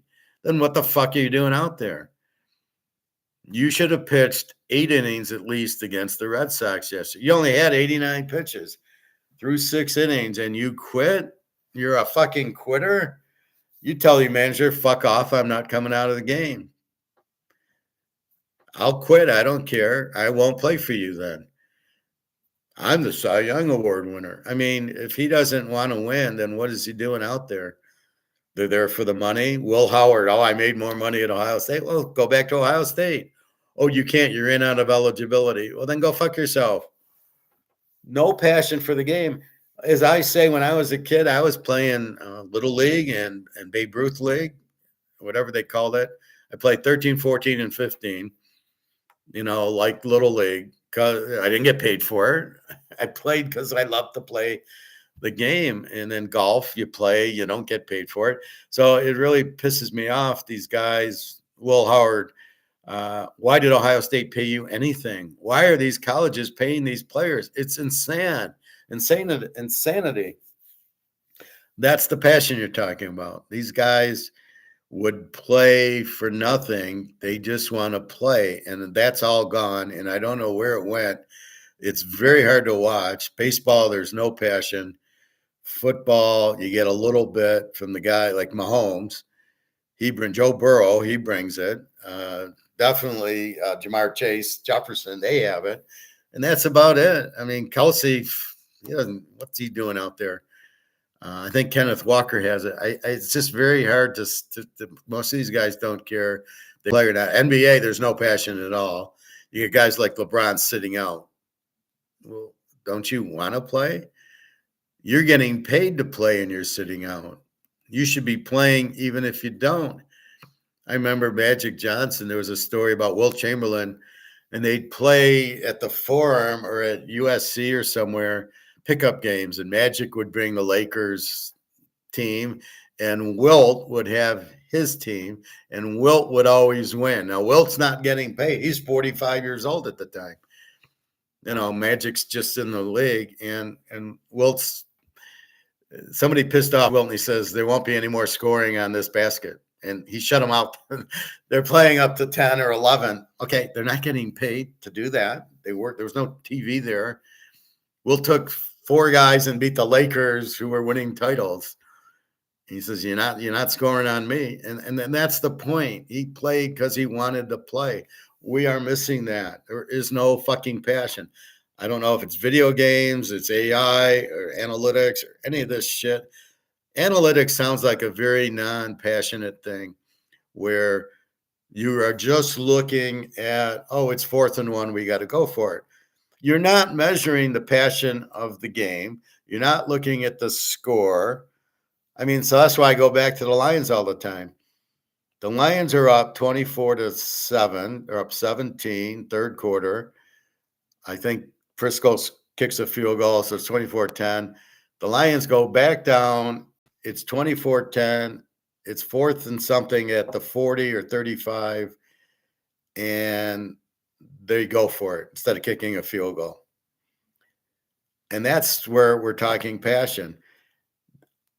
The Niners are passionate. They got to stop them. And you're going to give them momentum and the emotion to come back on you. You kick the field goal. But this is where their analytics come in. He just sits there and go, well, no, I'm supposed to go on 4th and 1. No, you're not. You got to look at the game. You got to look at the passion of the game, the flow of the game, what it means. At worst, you should have either kicked the field goal or punted the ball inside the 5. The last thing you should have done was go for it. Then you gave him the ball at the 40. 2 plays later, they hit the face mask of the guy, and Ayuk catches the ball at the 2-yard line. They score, and basically the game's 24-17. You just fucked yourself. You did not look at the passion or emotion of the game. You let the statistic, you played it non-passionately. You looked at the statistic of the game saying, well, I'm supposed to go for it. It's 4th and 2. And then you get down, then the Niners grab the lead and you're down 3 and you drive down there. You kick the field goal to tie the game. You get the emotion. No, we're going to go on 4th again and not kick the field goal and then not make that, and the game's over. What are you doing? See, they're taking emotion out of the game and they're just going to statistics.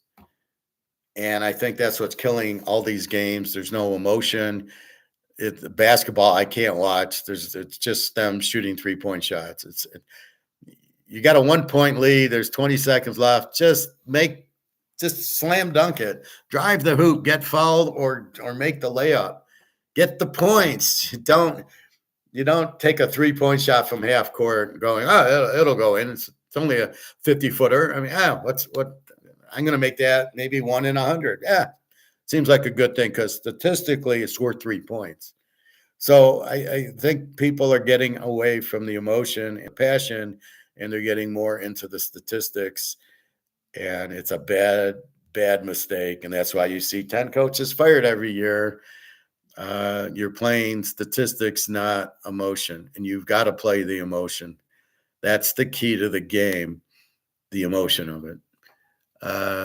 So yes, I agree. Stronger, definitely a lot stronger emotionally and passionately in the 70s and 80s. And I remember when Bob Lilly lost to the Baltimore Colts in the Super Bowl on the kick, what's his name, who kicked the field goal to win. And Bob Lilly throws his helmet in the air like 50 feet. Yeah, pretty emotional, wasn't he? And that's the point. You've got to, when I draft, I'm drafting passionate players. I'm not just drafting an offensive lineman. They're not, maybe they're passionate, but they're not going to affect the game. They're not, there's no difference between a guy in the first round from Clemson and a guy in the third round from Ohio State. There's no difference. None. Even a backup from Ohio State, I'll take. There's no difference. It's not hard to block. You sit there and you just get in the way of the guy coming. That's all you do. You're not, and any idiot can do that. So I don't get this. I got to do. Oh, I'm going to draft an offensive lineman in the 5th pick. Yeah, that's why you're fired 2 years later and you're not winning, because it doesn't help you. So it's really a stupid thing to do.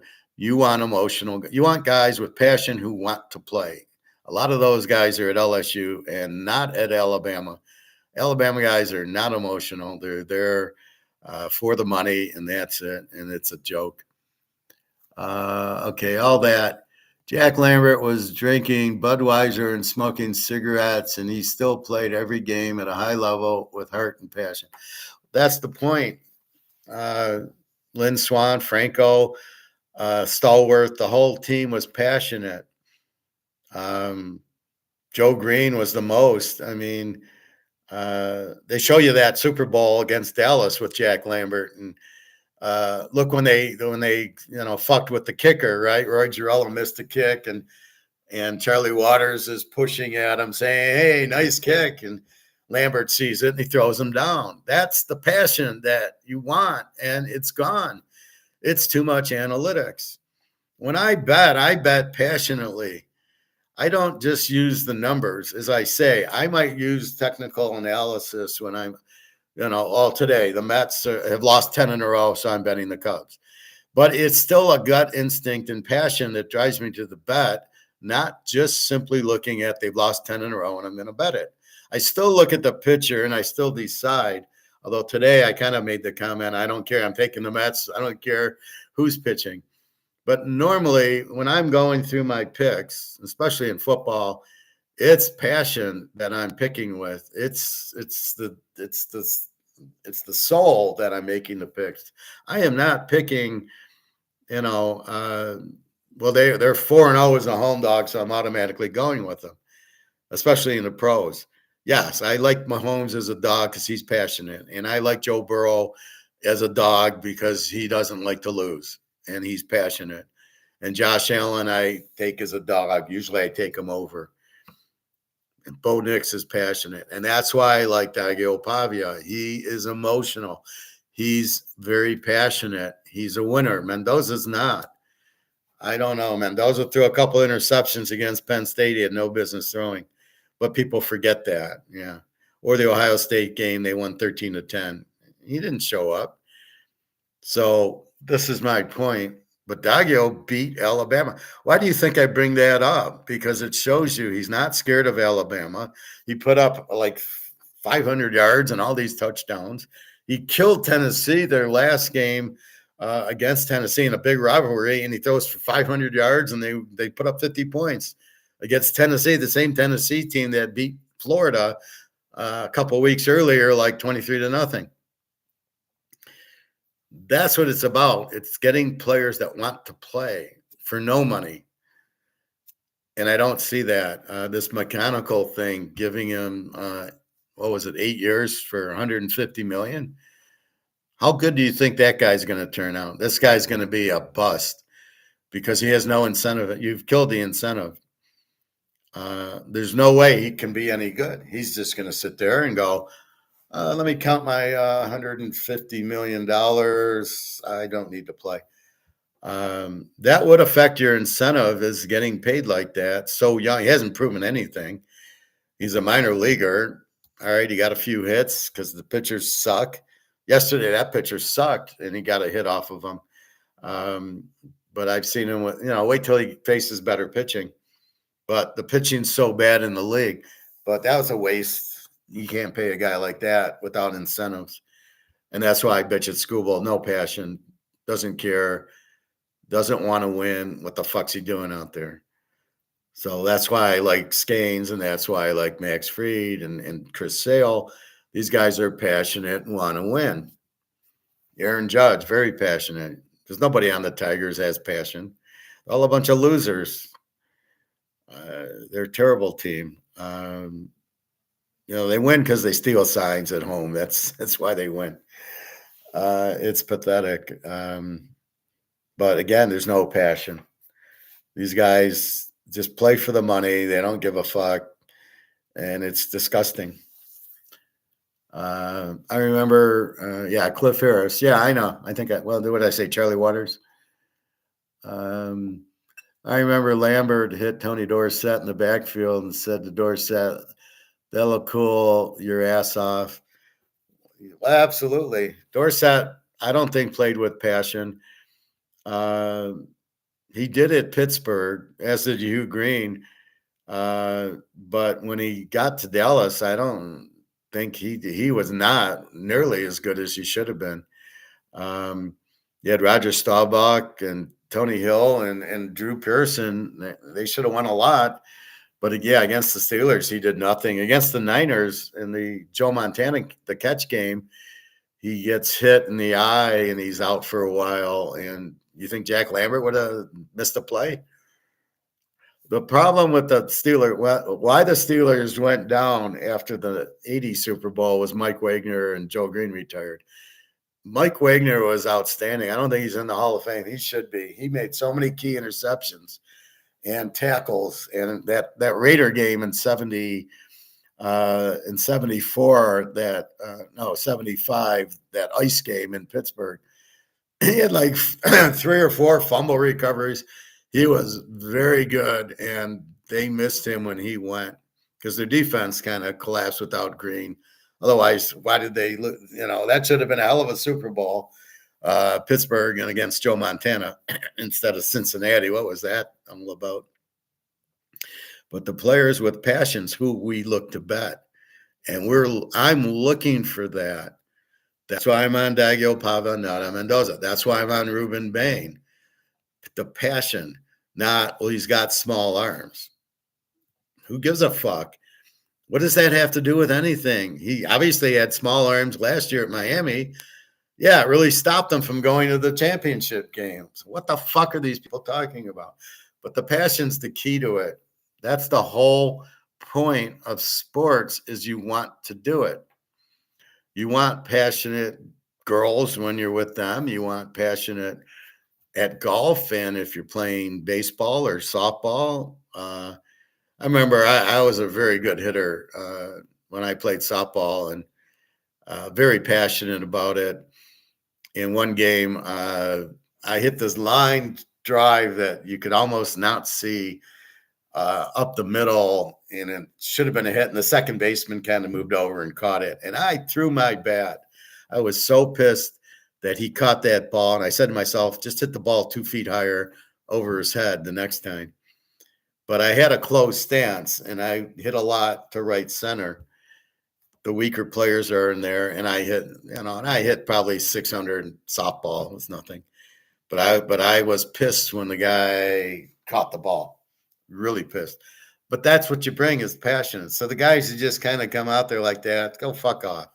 If you don't want to be here, don't be here.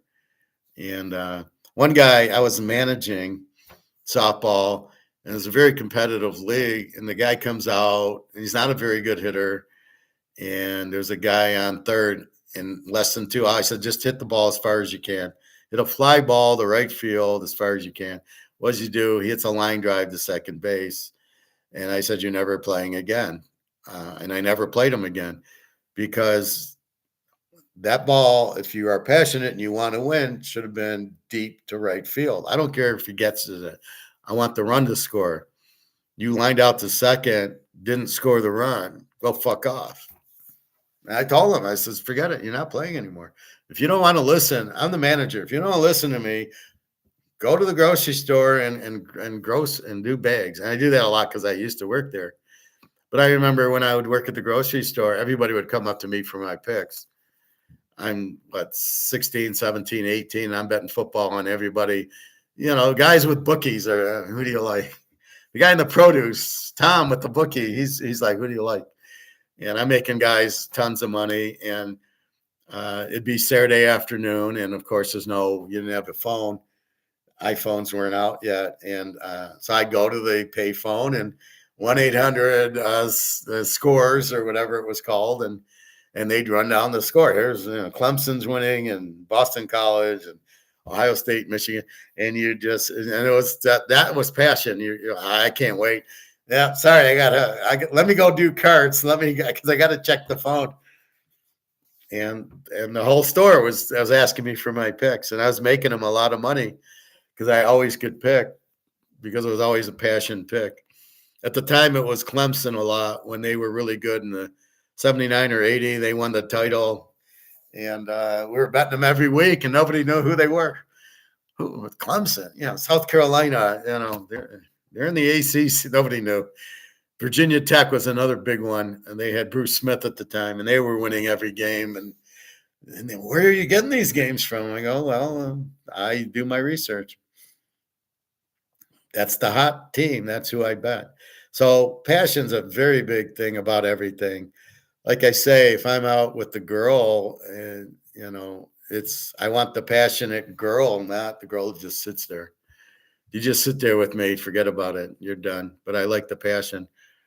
And the same thing at work, and the same, people don't get me at work. I'm passionate. I want to do a good job.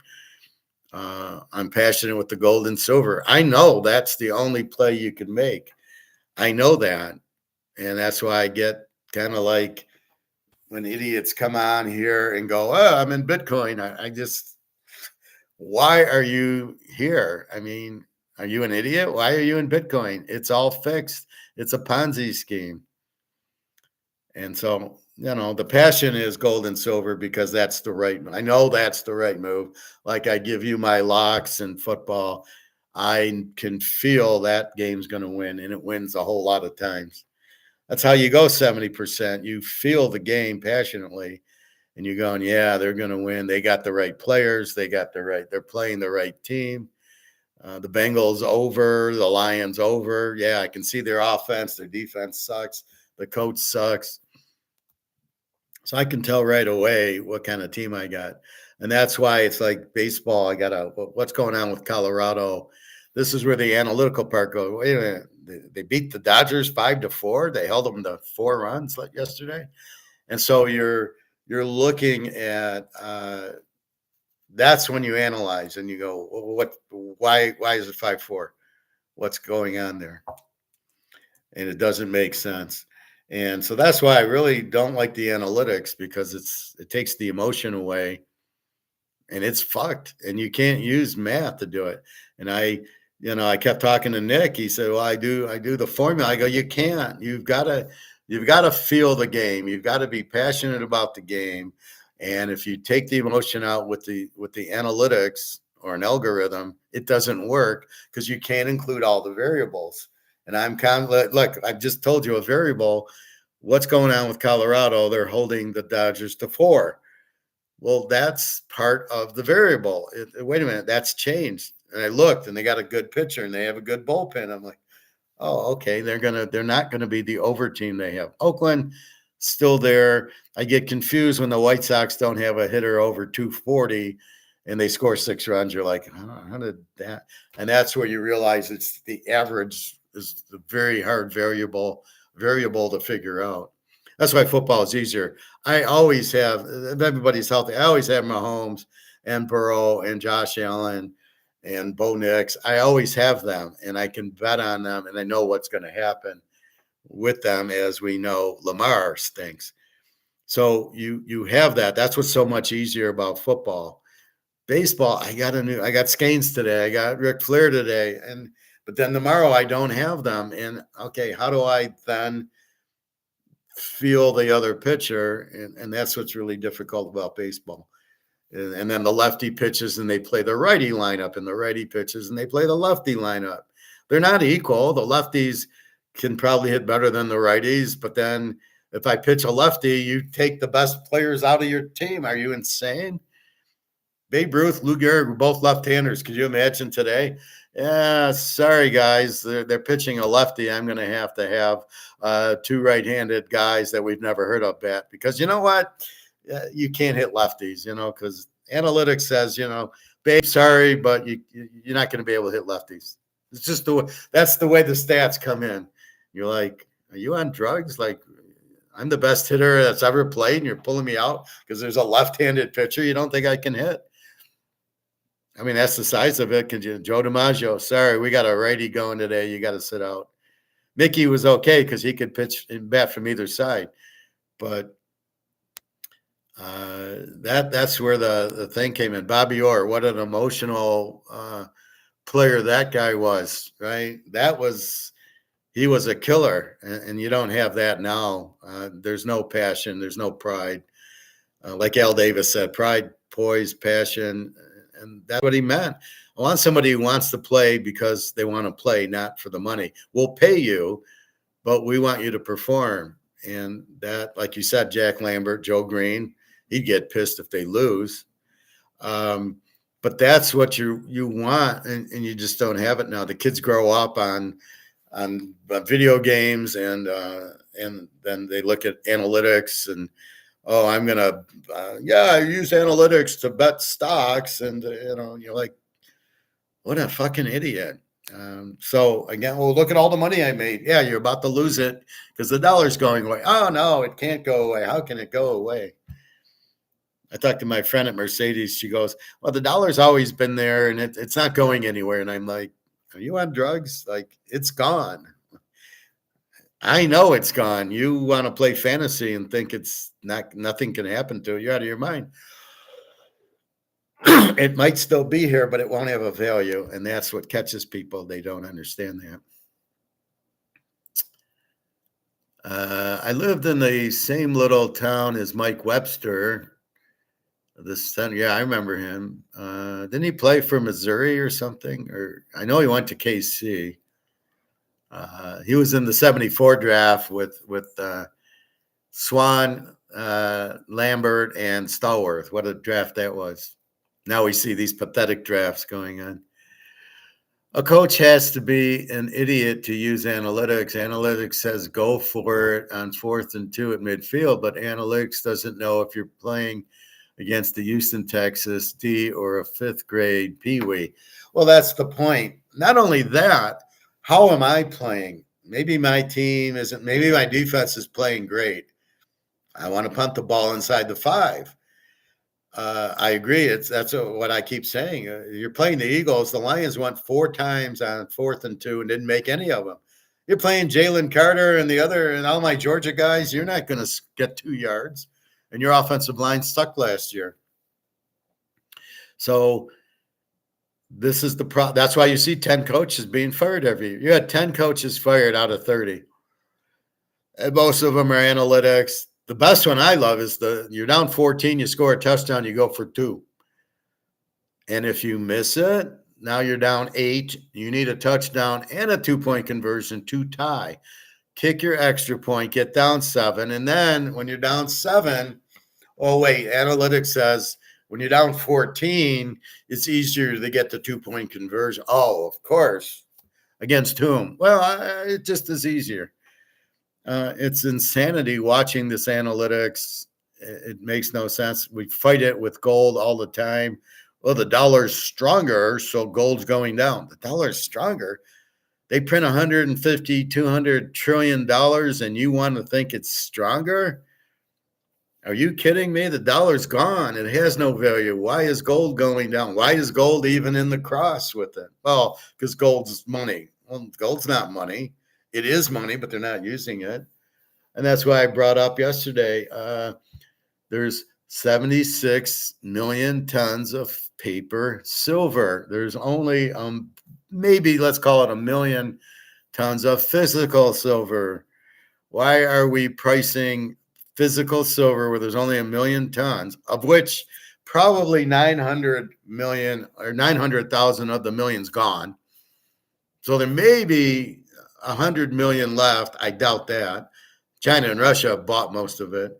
So why are we pricing physical gold with the paper price? And nobody, and then the analytics drops it because the dollar's stronger than the euro, and both are pieces of shit. That's where the passion, and then it doesn't make sense, and you start digging into it, and then you realize the whole thing's a Ponzi scheme, and you buy as much gold and silver expecting the Ponzi scheme to crash, which is what I teach every fucking day. I remember the Chargers coach before Harbaugh used to go for it on fourth down. I swear he was 3 for 40 on fourth downs. He cost his team at least 5 or 6 games. Well, there was a game. Yeah, I remember that. He's terrible. I remember there was a game at Minnesota, and San Diego's winning by, I think, 3 or 4 points. I think they were winning by 4, and got the ball to Minnesota. Minnesota kicked off. They got to within 4, kicked off. There's a minute left in the game, and it's they got the ball at their own 22, San Diego 22. And then it, of course, goes to 4th and 1 or 4th and 2. Less than a minute left in the game, and the idiot goes for it. He goes for it at his own 25 in a 4-point game instead of kicking the ball off. Well, guess what happens? He didn't get it. Now Minnesota's got the ball at their own 25 with 40 seconds left, down 4. Somehow San Diego still wins the game. What the fuck is this coach has it's like he has no idea what football is or how to coach it. He's just looking at, well, analytics says this. That's what I got to do because analytics says it. I saw it in the Oregon-Washington game 2 years ago. It was Bo Nix against Penix.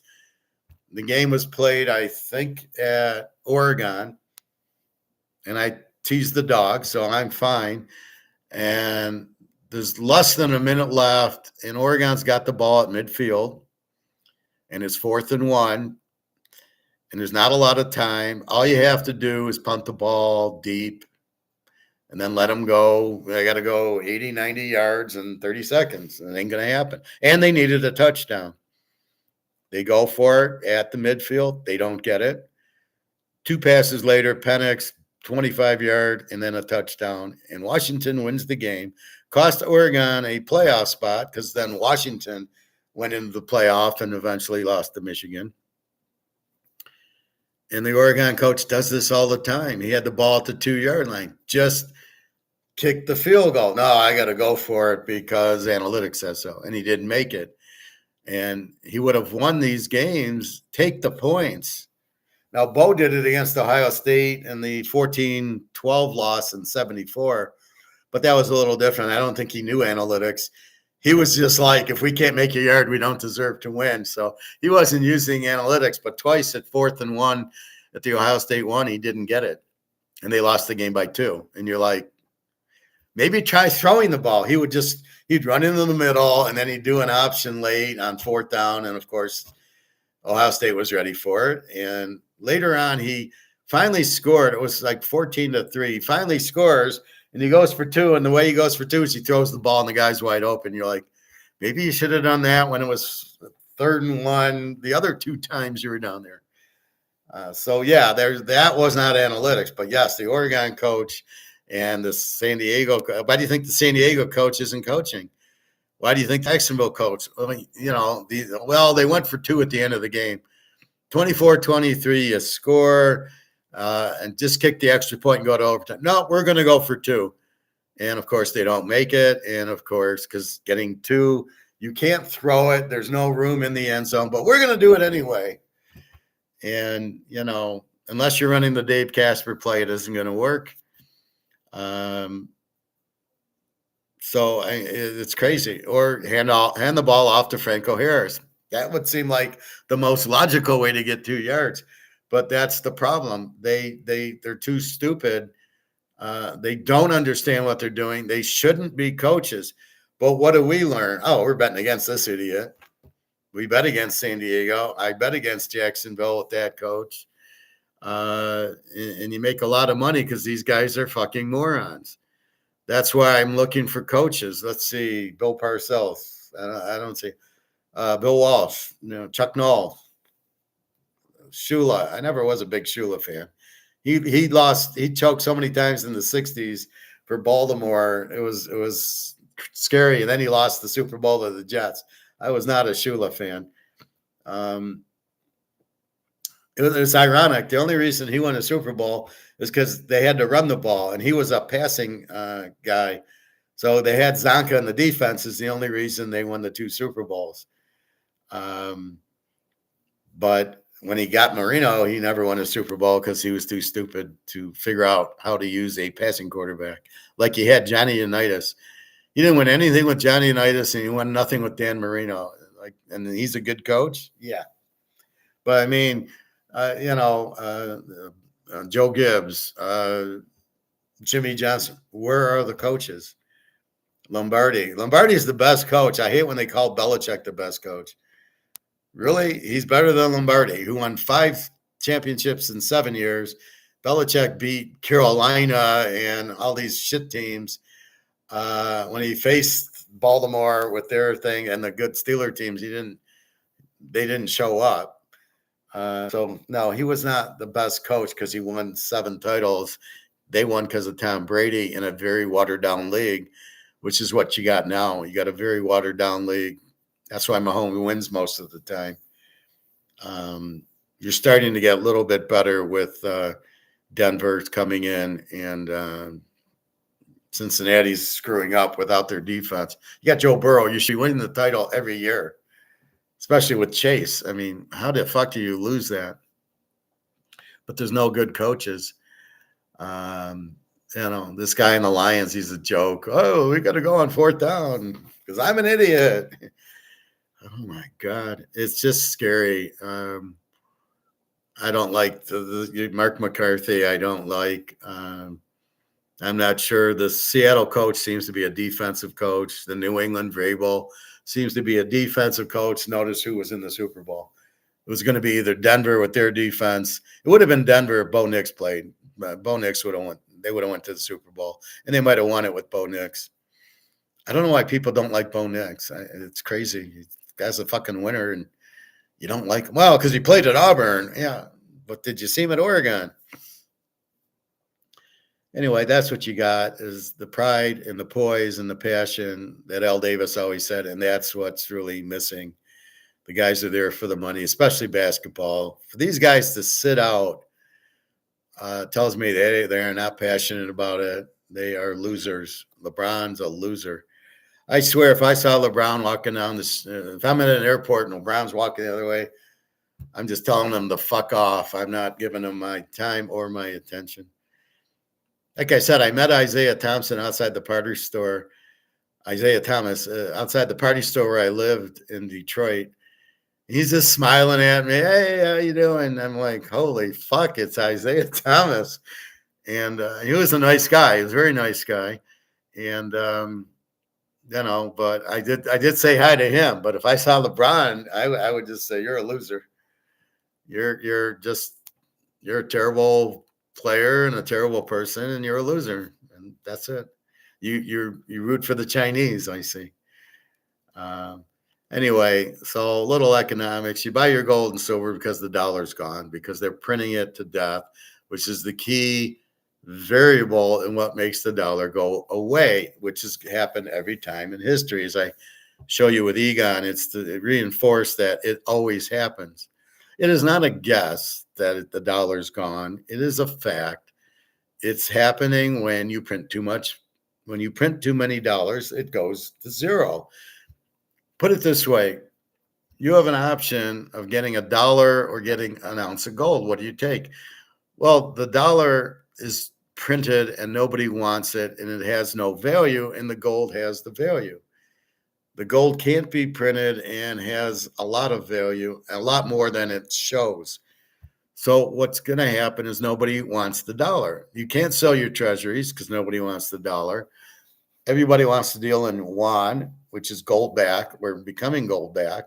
The whole BRICS countries are all gold backed. So what would you rather have? The gold, which is very limited, highly in demand, or the dollar, which nobody wants? And you got an idiot like Trump running around trying to bully, oh, you better do this, or we're going to send you to the Stone Age. What the fuck is that?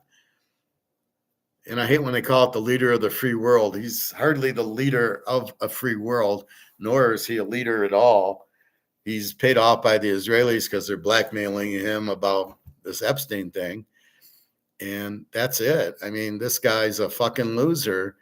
He's not a politician. So people like, he's a businessman. He's the worst businessman I've ever seen. He had Trump Towers, the casino in Atlantic City, go broke. How do you have a casino go broke? What an idiot. So anyway, this guy is not a leader. He's just kind of a bully, but he can't back it up. The army's useless. So you keep that in mind. There's no passion there. The problem with government, it's all fixed. They're all paid off. They don't follow the laws. They don't follow the Constitution. They're just making up their own government. Very much the military industrial complex is running it, which, where's that? They're not in the Constitution. You have a central bank. That's not in the Constitution. You have dollars that aren't backed by anything. That's not in the Constitution. It's got to be gold. It's got to be laws. It's got to be a small government. You're ignoring all of that. So we have stumbled into a dark place. But we know what's happening. We know gold's going to the moon. It's the only thing to have. Just like we know the football and we know everything else. We analyze it, we study it, and we wonder, and we know what's going to happen. So when I tell you gold's going to 10,000, it's not a guess. It's a fact. It's what has to happen because you've printed the dollar to zero. You've hit the iceberg. The Titanic hits the iceberg. The water's coming in. There's nothing you can do to stop it. It's a fact. The boat will sink. The dollar is being printed to death. It's printed.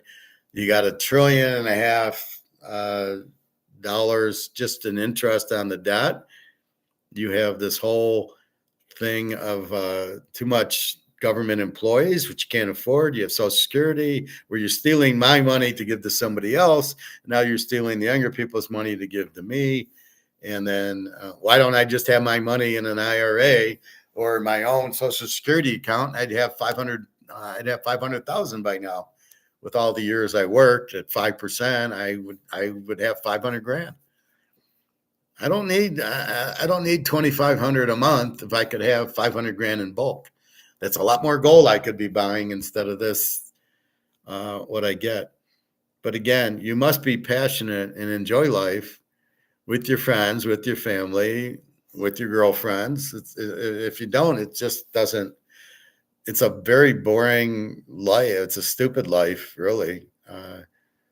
So I just don't get that. So one guy said, "Oh, I see that you're very happy when you talk, football betting or betting." I go, "Well, I'm very passionate about it. So yeah, I'm very passionate about gold and silver, but it's more frustrating."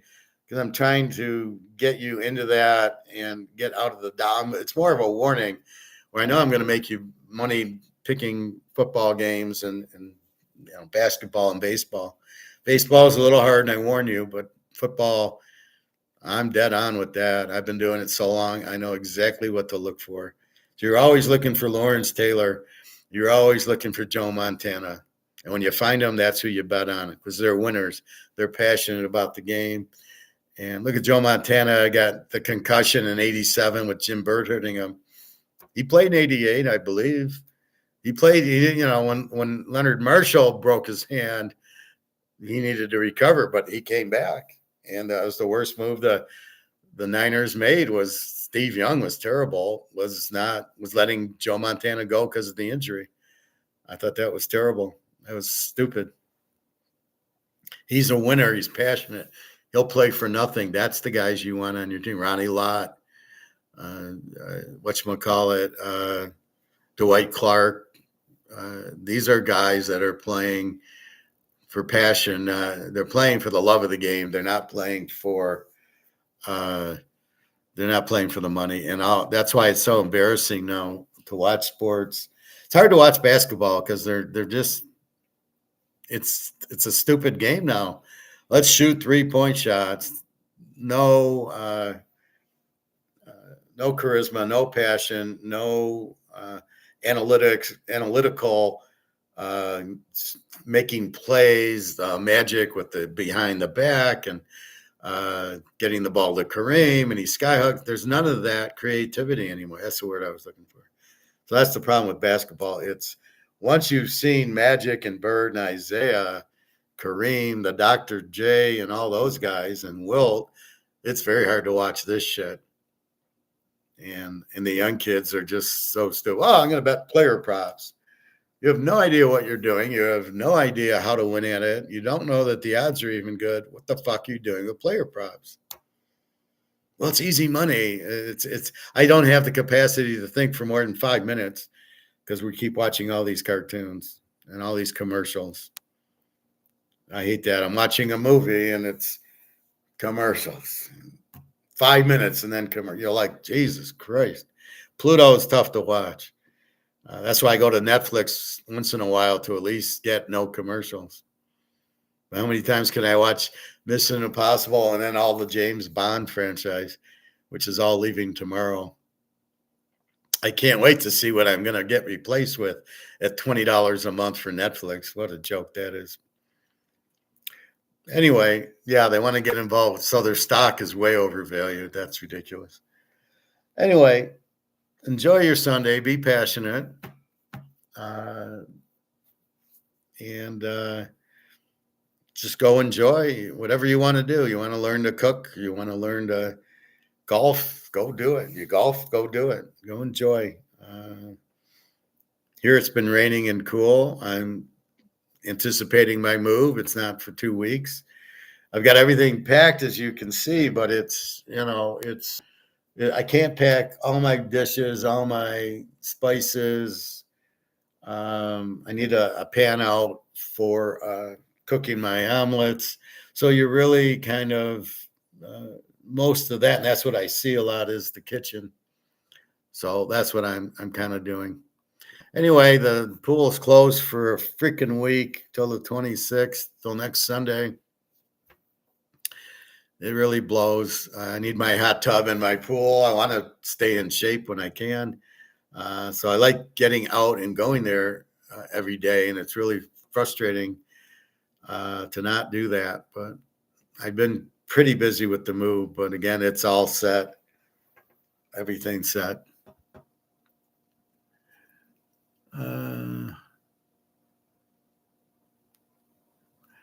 These guys that use analytics, why don't they just replace the coach with the computer on the sidelines? Then they don't need to pay a coach $10 million. Well, let's go further. Why are they paying the coach $10 million at all? See, I don't get the standard contract. Let me read. Have a good day. You too. All that. Let's finish with this thought.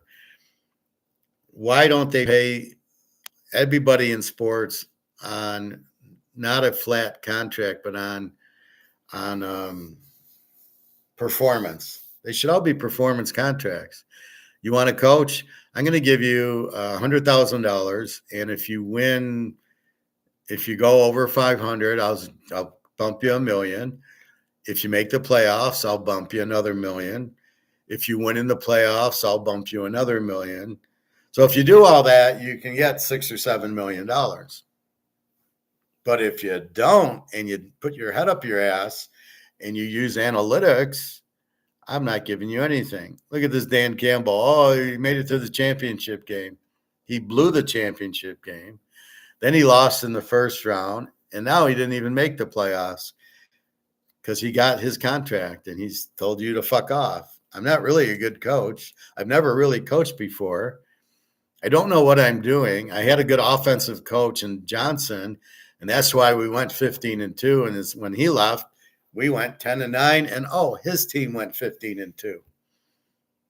So it's not Dan Campbell, but he's just taking his paycheck, and that's what this McGonigal is going to do. He's just going to take the paycheck. He'll hit 250, and it's a joke. I mean, it really is. The rest of the Tigers stink. this Ricky Green, this Torkelson. These guys are minor league players. Torkelson's hitting like 180. Yeah, how much are you paying him? You've got to pay these guys incentives. Okay, especially school ball. You want to get paid, you play. I need you to have, for every complete game, you get $1 million. For every game over 8 innings, if you get into the 8th inning, I'll give you $1 million. Complete game, I'll give you $1.5 million. Forget the Cy Young. That's nothing. You can win 20 games, you get a bonus. And but if you want to get paid, you got to go at least 8 innings. And I want an ERA under 3. Or under, and I get a bonus if it's under 2. And you win 20 games, you get a bonus. And that's how you want to make $40 million a year for 6 innings pitch, and the guy doesn't care. Fuck that. I can go find somebody at USC or Arizona State who at least is going to try, but that guy has no passion. So that's how I would pay these players. Not just here's 40 million and go and do nothing and fake these injuries like LeBron and sit out. You can't do that. You've got to earn it. Performance-based. That's how you got to pay these guys. And in college, why are you paying anybody? This is not professional. And where are you getting the fucking money for it? Why don't you try lowering the admission into the fucking school so it doesn't cost all these students $100,000 and they're fucked for life because they can never pay it back. And they can't buy a house. They're living with mom and dad. They can't get married and have kids because they can't afford it. Because you're paying some quarterback $5 million instead of putting it into the fund and making the tuition cheaper. And that's government. That's the cause of that. My buddy says that even on regular work, pay by performance. Everything should be paid by performance. You should be rewarded. However, you shouldn't work an 8-hour day, 40-hour week. Because if I can do my job, and I always have, in 5 hours, and I don't need to be there on Friday, I should get the same pay. So I'm sitting there half the time at my job because I'm such a fast worker, because I'm passionate about doing a good job and I figure it out and I do it very quickly. So because of that, I'm walking around, I'm talking to people, I'm bored out of my mind, and my work's done. And why should I do more work? At Mercedes, I did a lot and I would look for more work, but generally, why? What are you paying me for? To be a financial analyst, to look at your budget and look at your forecast and look at the general ledger and the P&L for the month and keep score. How are we doing versus, okay. So if I can do that in 2 hours, why am I here for 8? Once I get it down to a science, as I do for football, baseball, basketball, once I understand what's going on, I got down to the science. I can make a pick in 10 minutes, basically, once I understand the team. After about week 4, it could take me 10 minutes to make picks, but they're accurate. So why sit there for 8 if it takes an hour, right?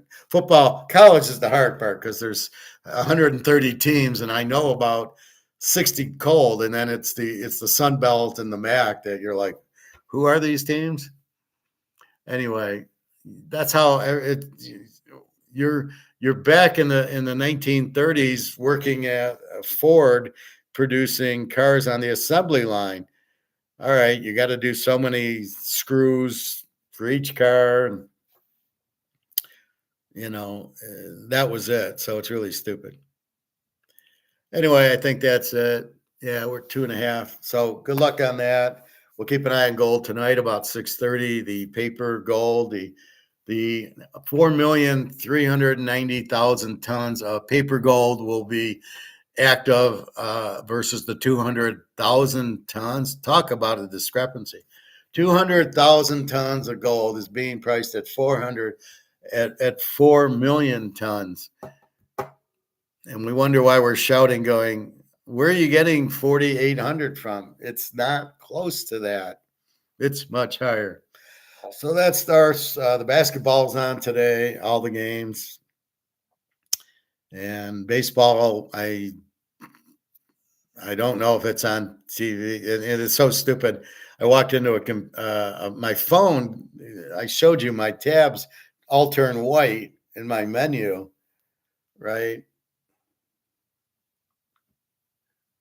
So they're all white. And I'm like going, okay, what, how do they're not supposed to be.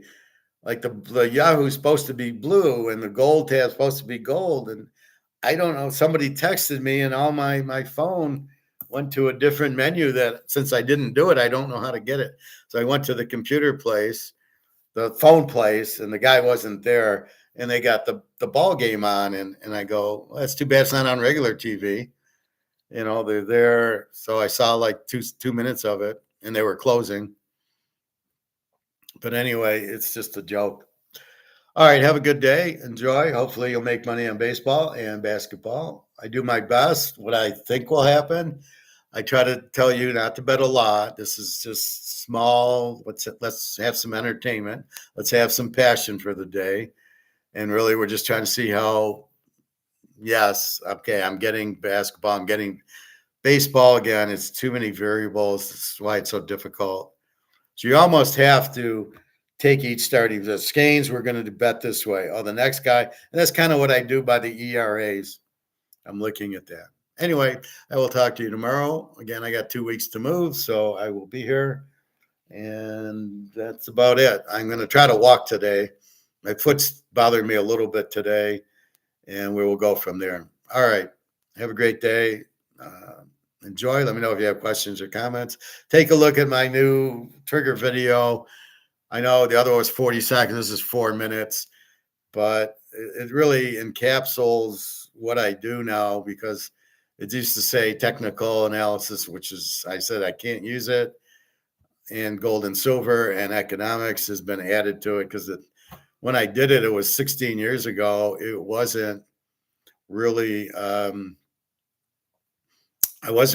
I knew economics, but I really wasn't doing it because there was no need to.